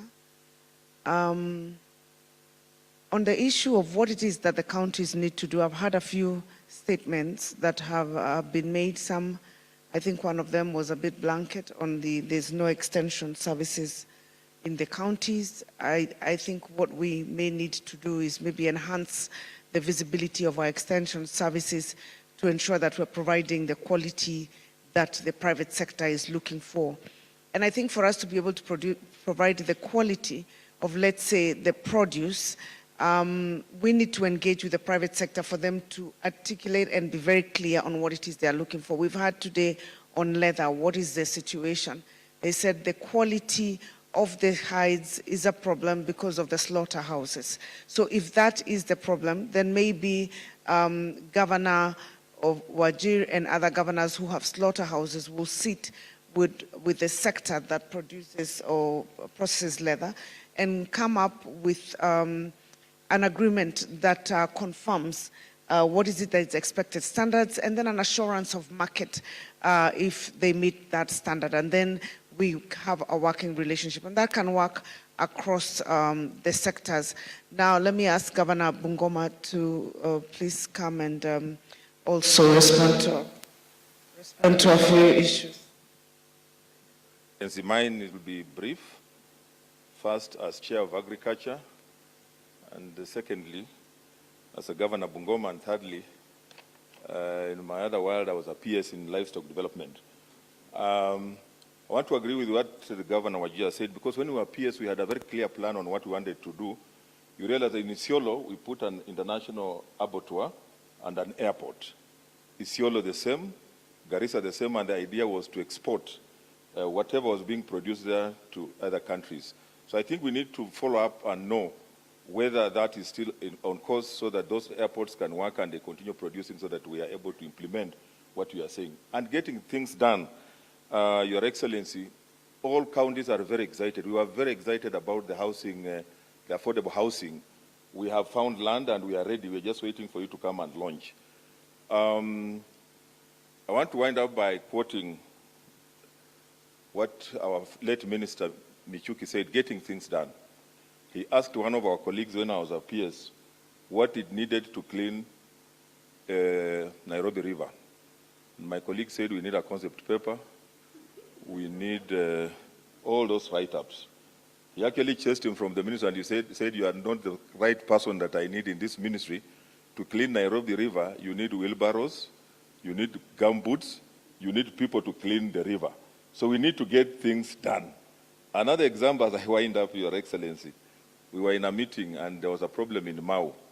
And he said, remember the late, why are we sitting here discussing things instead of getting them done? You know where Mau is, you know where you have police, and you know where you want to take these people. Go and work, because the moment you continue engaging in discussions, you politicize it, and we can't move. So, Your Excellency, I want to support what you have said, that we now need to move. Next time we meet, we should be talking about what we have achieved, and not discussing about, again, challenges and what we are facing. That's the only way that we are going to move forward. Thank you, Your Excellency. Thank you, Governor Lusaka. I think we'll wind up with Governor Sess. 1 minute, please. Thank you, Your Excellency. And let me, I want to be a bit general, not specific. You've heard the governors, and I don't want to repeat what has been said.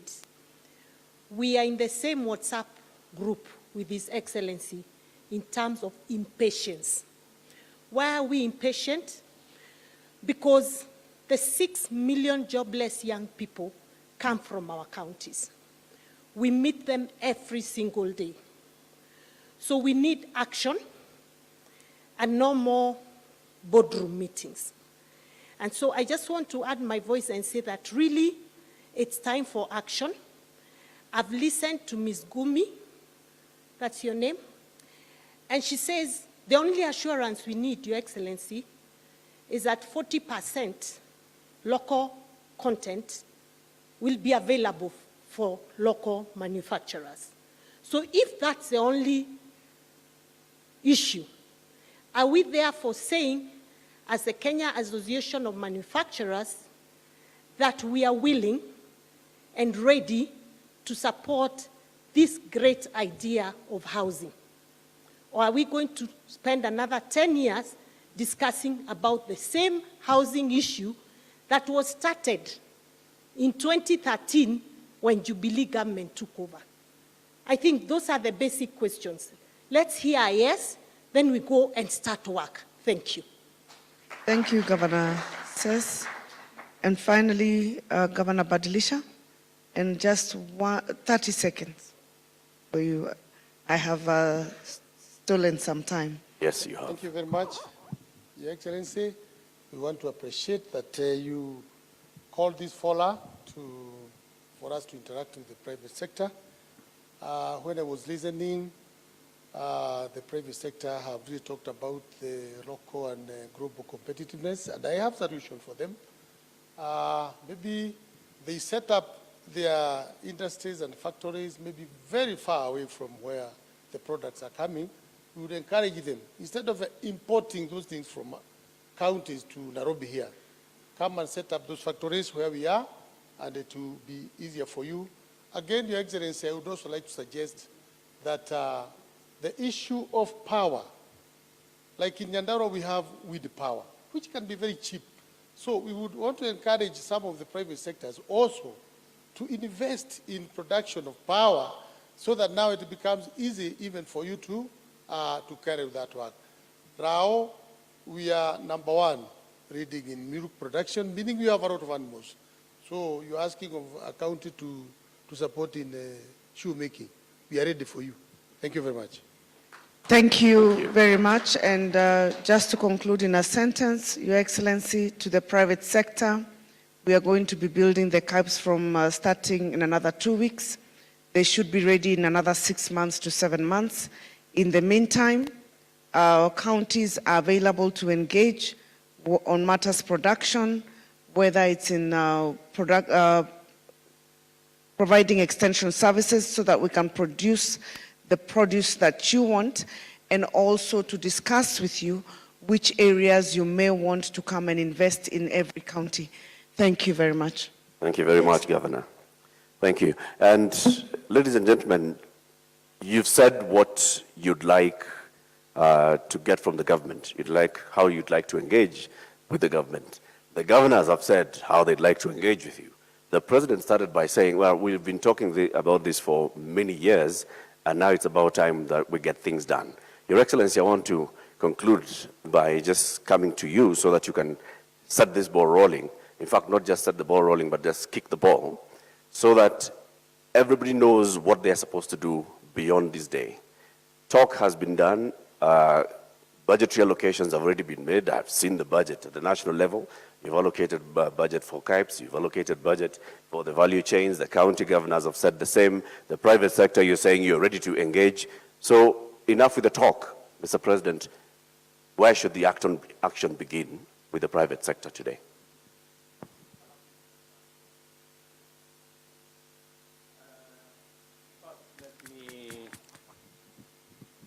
Allow me to respond generally I know my good friends governors have made comments which are very positive, and I have one or two things to say about what they have said.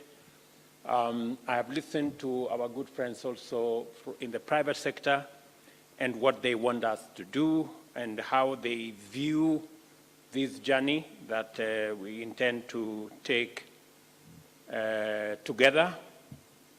Let me just say one broad thing. Today, we had a meeting with our children, and I was reflecting on how much money we spend in our education.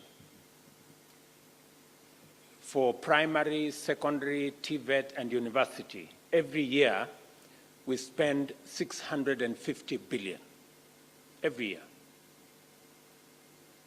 That is 28% thereabout of our budget.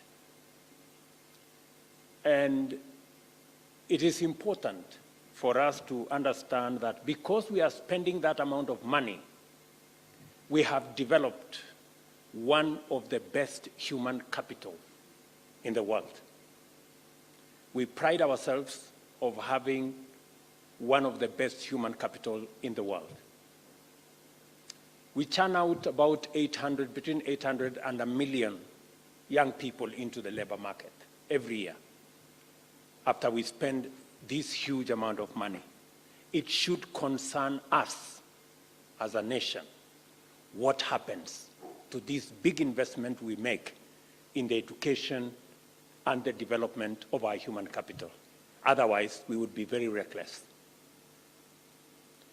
And it is the reason why I want to encourage all of us here, especially my good friends in the private sector, that it is important for us collectively to think about how we are going to create opportunities for the 800,000, 1 million young people will churn out every year from our education system because we spend a colossal amount of money to develop these people. Having said that, listening to my good sister, Susan, I agree with you 100% that that whole system about what we need to do, and I am very excited, I'm very happy with what the counties are doing. The counties you have mentioned, we're going to, whatever it is, that's why we have a line in our budget to support pyrethrum. We are working, we are putting some resources in cooperative development, we are putting some resources in matter seeds, and we are willing and ready to partner with you so that we can turn around the pyrethrum sector and create opportunities for farmers and for us as a country to leverage on it to get foreign exchange and to export our products. I am looking forward to, once we finish with the budget, to a proper engagement between our ministries, both trade, agriculture, with our county governments, so that you can tell us where the gaps are, and so that we can see what resources do you have, how can we backstop, how can we fill the gaps so that we can all move together. Same thing with cotton. Same thing, and I listened to the very, very passionate drive by my sister Wanga about cotton and about palm oil. These are the two sectors that we have deliberately put in our plan because they hold a very huge potential of not just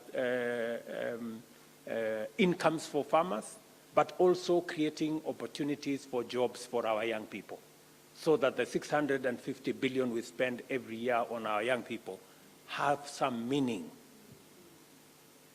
And to promise you that we've also aligned in that sector, and hopefully we will get the private sector to come on board so that we can work on the aspects you have said about ginning, because it's not practical and it's not correct that cotton produced in Homa Bay is ginned in Baringo.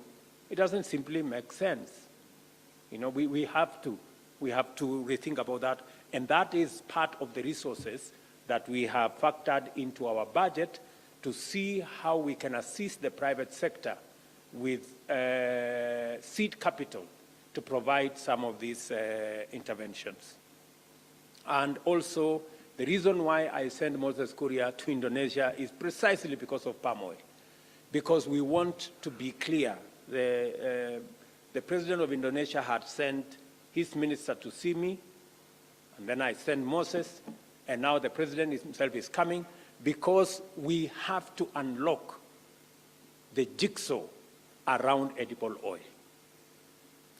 I know I had a meeting with the Kenya Association of Manufacturers, and they were telling me about that, you know, we have some people who have invested in packaging and they're doing a bit of refining at the tail end. I think we need to do more than that. It is not sufficient for us to import finished goods from all over the place, package it, put a brand, and imagine that it's a Kenyan brand. It's not. I mean, let's be honest. We are lying to ourselves, you know. We have to get it right from the beginning. And I know it's easier to live in the comfort zone because you're making a little money and it's okay, you know. But you know, it's not okay. You know, we are spending $1 billion every year to import edible oil that our farmers can grow, and they can make that $1 billion. I am very happy that we are all thinking in the same direction, at least with the governors. We are thinking in the same direction, and I hope we will create a big enough team to be able to persuade our private sector to come along with us. Please, tafadhali. Yeah, so that we can all think together in that direction. We are working with what we can do, the whole of Western Kenya, from Kitale, Bungoma, all the way Siaya, Kisumu, Homa Bay, Migori, Vihiga, Kakamega. Those are the people who should be producing for us edible oil because they have the capacity to. And we have the market for them. They don't have to go looking. We have the market to buy, because we are already spending $1 billion. That $1 billion is money that is available in our market that we can use to buy your products. But you see, we have to get on with it. It cannot continue to be any discussion any further. We all know what is right and what is wrong. Mudomi Njuki, I agree with you, the pulses issue. I called you. I called the governor of Kitui. I called Seth. I called, who was the other person? I think those three. And I gave this man called Moses Kuria instructions. Moses, I told you what to do. You know, chukua microphone, ambia hawa watu, hii pulses, what are you going to do? Wapi microphone, patia huyu mtu anaitwa Moses. You know me and you are discussed. Your Excellency, as if you expect to have a different answer, which is not possible. So, Governor Muthoni, by close of next week, we will have bought all the dengos from the county, from Makueni, and from Kitui, and from Embu at the right price. So we need to have a conversation around that price. And why I'm very happy, this is a very good problem to have. Because a few weeks ago, we came to you because we didn't have food in this country. And you told us, just guarantee me that you'll buy, these people are human tractors. And you have proven that they are real human tractors. So by close of next week, I'm going to dispatch my teams, and once we agree on the price, we'll mop up all the dengos. And that should be the trend for future, for the cotton, for the paredram, for anything. It is not our fault. It is not the farmers' mistake that they are too hardworking. We have to do what we need to do as a government. Thank you. Asante. Okay. So when we finish this meeting, I expect a meeting between Governor Muthoni, Governor Sess, Governor, my good friend Mutula, and Malombe, Governor Malombe, on the issue of pulses. It is going to be tragic if our farmers are going to get stranded with a crop and a product when we've just walked out from a food insecurity situation. It is not prudent, it's not intelligent. In fact, let me not say it's foolish, because it is. So let us let us sort that out. I already I spoke to the managing director of KNTC, and I told her what to do. Moses, you need to just get things moving, because we cannot continue that way, and we need to begin to demonstrate the power of aggregation. And we have all agencies which can buy the pulses. We have our NYS, we have our military, we have many people who are ready to buy that product. Let me also say, I have listened to the private sector very carefully, and they have told us about global competitiveness, which is good. They have told us about all the other good things that we need to do. But we need to be a bit more clear on what do we need to do as government. Because you have mentioned, my good brother from Kenya Association of Manufacturers, you have said the problem is the export levy. The export levy is not there now. We are proposing. We are proposing. So why is it a problem before even we put it in place? And the reason why, let's be honest, the reason why we are putting the export levy is because of what Madam Ngumi here said. Is she still here? Yes, she's there. She says she's been importing and trying this or the other. She's now moved in the last 5 years to manufacturing from locally, local primary products. That is the transition we need to make. It is the transition we need to make in cement. It is the transition we need to make in steel, the billets. It is the transition we need to make in paper. And that is why we are saying, and that is why we are putting this levy, is so that those people who have taken the step, like Ms. Ngumi here, those people who have taken the step to produce locally, we support them by imposing a duty on those who want to continue importing raw materials and packaging things here. Let us just be, let's be honest. Ama tunaelewana namna gani? Yeah. How are we going to create these jobs? How are we going to create additional jobs in our manufacturing sector? How are we going to stop the hemorrhage of foreign exchange if we are importing what we can produce locally? That is the story, Kenyans, please. So, tafadhali bwana mkubwa, sasa tumeweka tax kwa simiti kwa sababu we have enough cement factories here which should be employing Kenyans.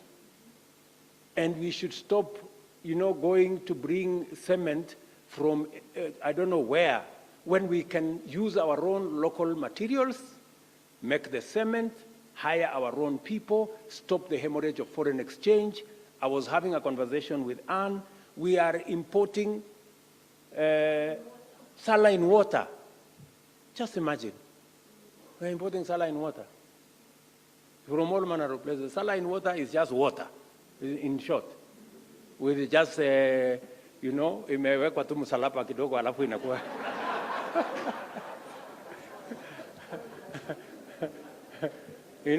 Imeombewa alafu inakuwa, So really, I mean, we have to be serious as Kenyans. It cannot be business as usual.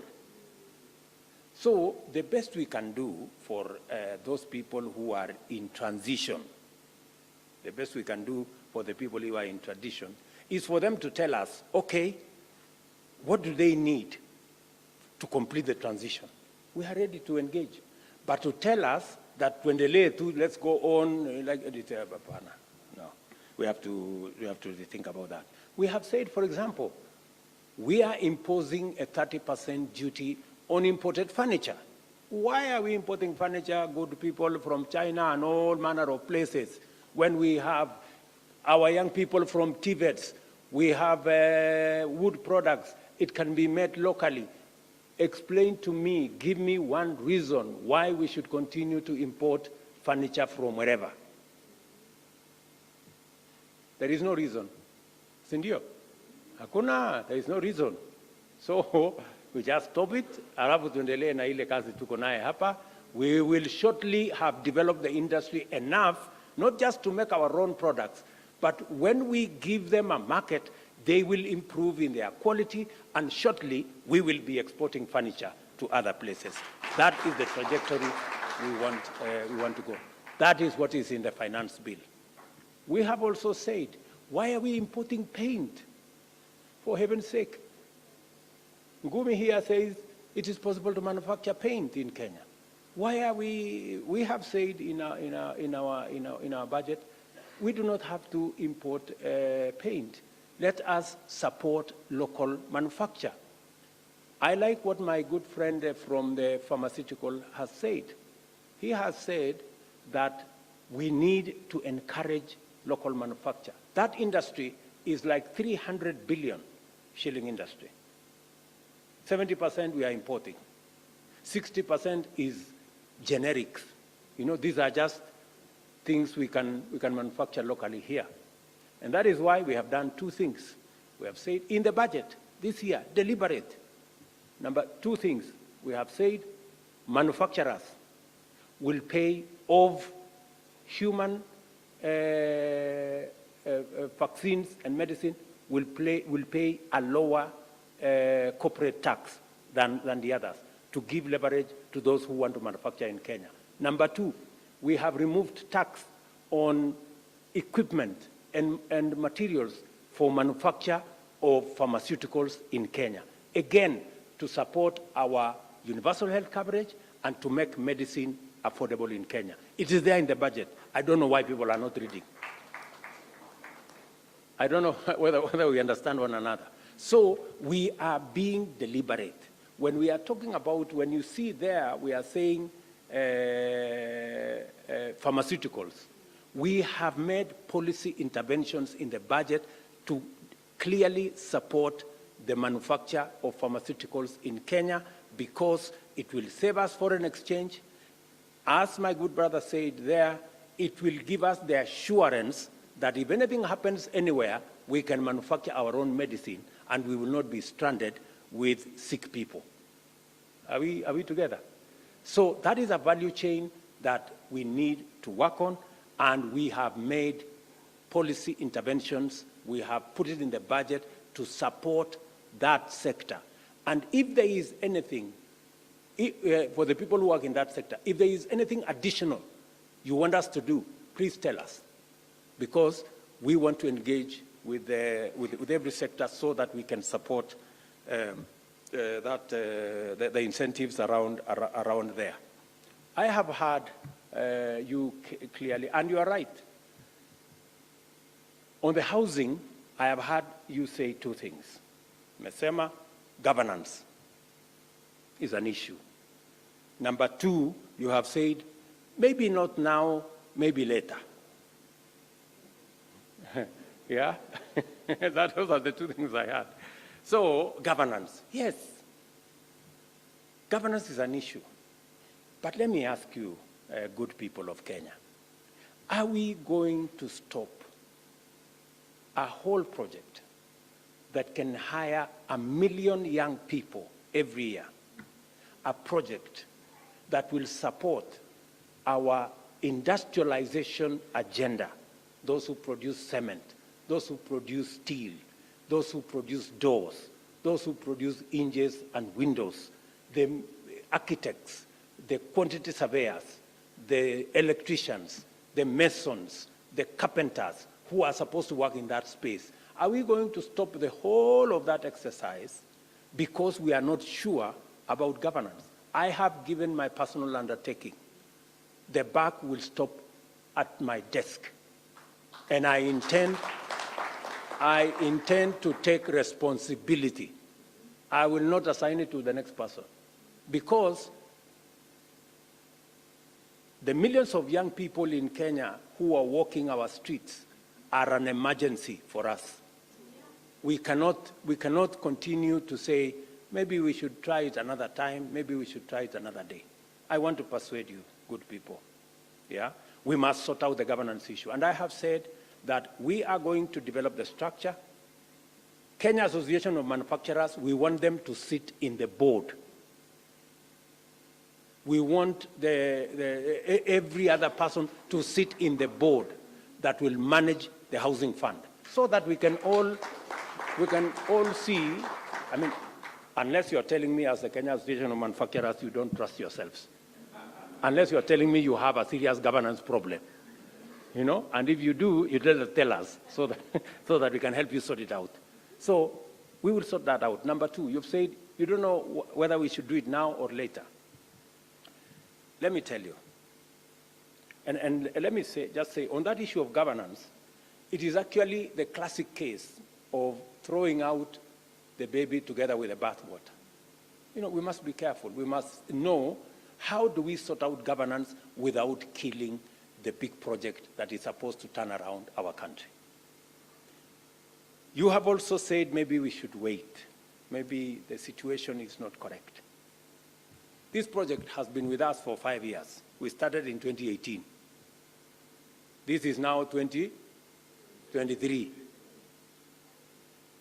We are in the time scale of Singapore. We are 60 years late.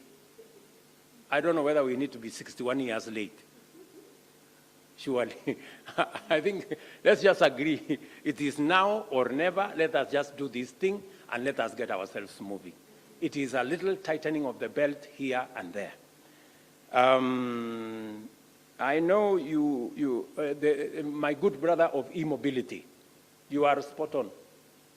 And by the way, in this year's finance bill, we have put the tax incentives you are asking for in this year's tax bill, finance bill, on issues of taxation, on e-mobility, on issue of chargers, and I have instructed Moses to make sure that they are with clarity, including the lithium maneno, because I want to launch that program later this year, and we want to transit from using fossil fuels, from using diesel or petrol or kerosene on our pikipikis and two-wheelers and three-wheelers, and save ourselves the kind of money. We are spending $500 million every month to import our fuel products. We can cut that down by half if we go the direction that Goodman is saying, if we go the direction that we have put in our finance bill this year. Tunaelewana jameni? So, you are spot on. And I just needed, I spoke to the chair of the finance committee 2 days ago, just to make sure that nothing untoward happens on that particular subject. On the slaughterhouses, I think the governors have heard. I think we just need to put our act together. The complaint, it is small. Rao is exaggerating it kidogo. And by the way, Rao is selling very good leather. The leather you buy in Dubai, Rao can sell it to you at 1/3 of the price. I am a testimony. I have bought leather from Rao at 30% what you would get in Dubai from our own livestock. Yeah, not imported. So thank you very much, Rao, for what your sector, and it is true. We've had several meetings in my office, we've had several meetings elsewhere, and that's why we have put resources in that corner. I want to ask my good friends, governors, what is important is how to manage our slaughterhouses, the knives we are using, the flaying. You know, many times we lose a whole hide or a whole skin because of the knife we are using, and it's not expensive. We can all agree on how that can be managed, and we can also all agree on how that whole infrastructure is set up so that there is no duplication and there is no overlapping. We can structure it properly. I think we have some homework there as policymakers, especially the governors and myself. We have some homework on what to do in that particular section. I know, for example, the Nini in West Pokot is complete. The abattoir in West Pokot is complete. I know the one for Isiolo is almost complete. We have one in Mandera. We have one in Wajir. We have one in Marsabit. We need to, consolidate our thoughts and see who does what. I know, for example, we have a big effort that we are working on in Naivasha on leather, and and I was supposed to negotiate more land for Naivasha, so we are working on it. And of course, we need to have at least 4 or 5 clusters of where we can produce our leather products. So I think my team has worked on some clusters. We will need to discuss with the counties so that we agree on where the clusters will be. We will also need to agree on how we can put together, common user facilities. We can employ many people if we have common user, like what we have in Karioko, that can produce how many pairs of shoes, I think? 3,000 per day. We can do that elsewhere. And the project we are making is we want to see how it is possible for us, all our 14 million kids in school, instead of wearing plastic from all manner of places, they should be able to wear shoes from our own livestock. And we can be able to get those shoes better with a price that is affordable to all of us, and we can agree how that can be funded. I see many counties funding school milk. We can also do school shoes, and we can partner to make sure that all our kids are sitting good in school, not bare feet like the way all of us did when we went to school. So I also, this morning, I was talking to Governor Waiguru about how we need to bring our TVETs, because you had Rao say footwear training on footwear and that whole ecosystem there. And I was speaking with my dear sister here, very relaxed. I was talking with her. She was actually the first person I called in the morning. And I was telling her that we need a small meeting between the Ministry of Education and the counties so that we can harmonize the curriculum between your vocational training institutions at the county and our TVETs, so that that whole chain speaks to our manufacturing. How do we train others at the lower level of certificate in the lower cadres? And by the way, I am willing to help. You know, the way we have improved on our TVETs, we can do the same with our vocational training centers that are under the counties. So we can, again, that is a space where I requested Governor Ann to provide some leadership, and then we can talk and see how we can support people like Rao and all the others in that space. Let me also say, Madam Gumi said there are so many people that are being trained by different people. And they are wondering how we can mainstream these people who already have skills. The good news, Madam, I don't know, did I get your name right? Ngumi. Ngumi, yeah. That we now have recognition of prior learning as a mechanism of bringing those people and certifying them as people who have skills, and they can be given certification papers, and they can go forward and work. So we have changed the law so that our TVETs can issue certificates for recognition of prior learning, especially people who have skills whom they have developed because of where they were working. I don't know. I think, I don't know whether I have answered many of the issues that were, oh, energy. Yeah, there is one issue around energy. And even before I go to energy, I know Wanga talked about seeds. And I agree with you, Wanga, that if you give out seeds that do not, you are in so much trouble. I don't know, there is somebody who gave out seeds. Wambora ran.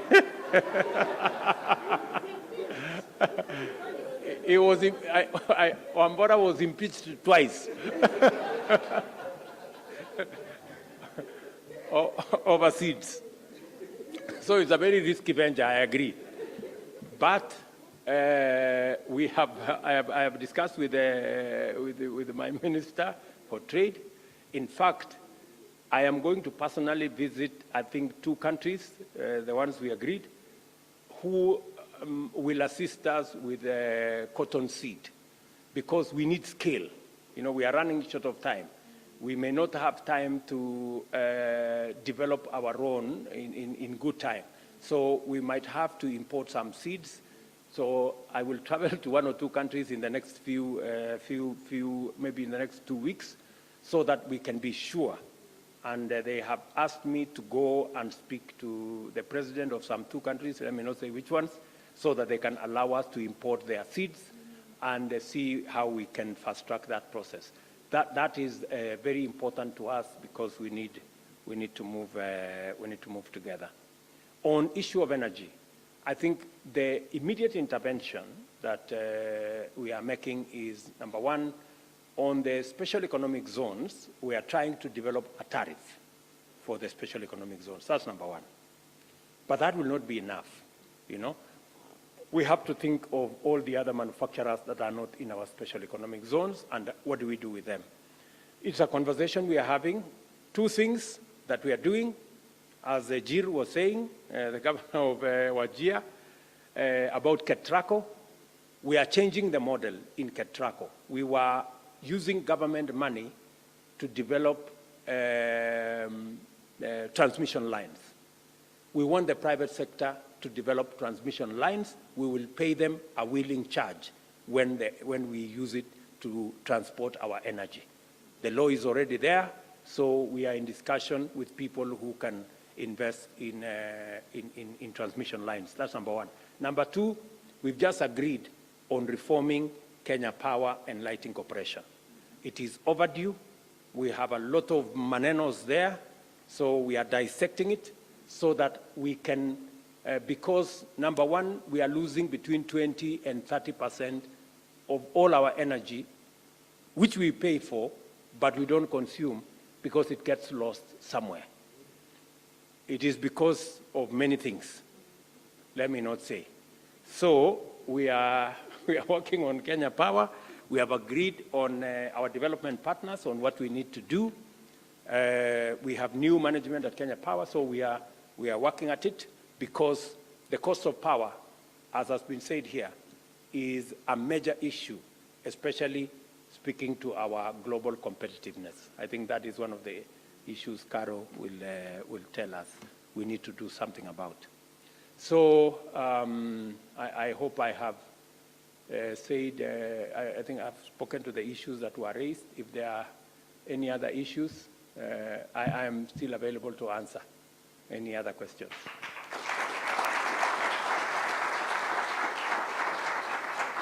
Thank you, Your Excellency. And yes, you have responded to the majority of the issues that have been asked, and any others, like you've said, will be asked later. Carol, as the private sector, the President has spoken. I'm sure you want to ask him when you want to meet next. So please, as we conclude. Thank you, Your Excellency. You've made your commitments. We've heard from the governors, and we've made our commitments, Your Excellency. So my only commitment to you is that I'll rally these people twice a year to meet with you and the governors, and so that at least we can, how many? Okay.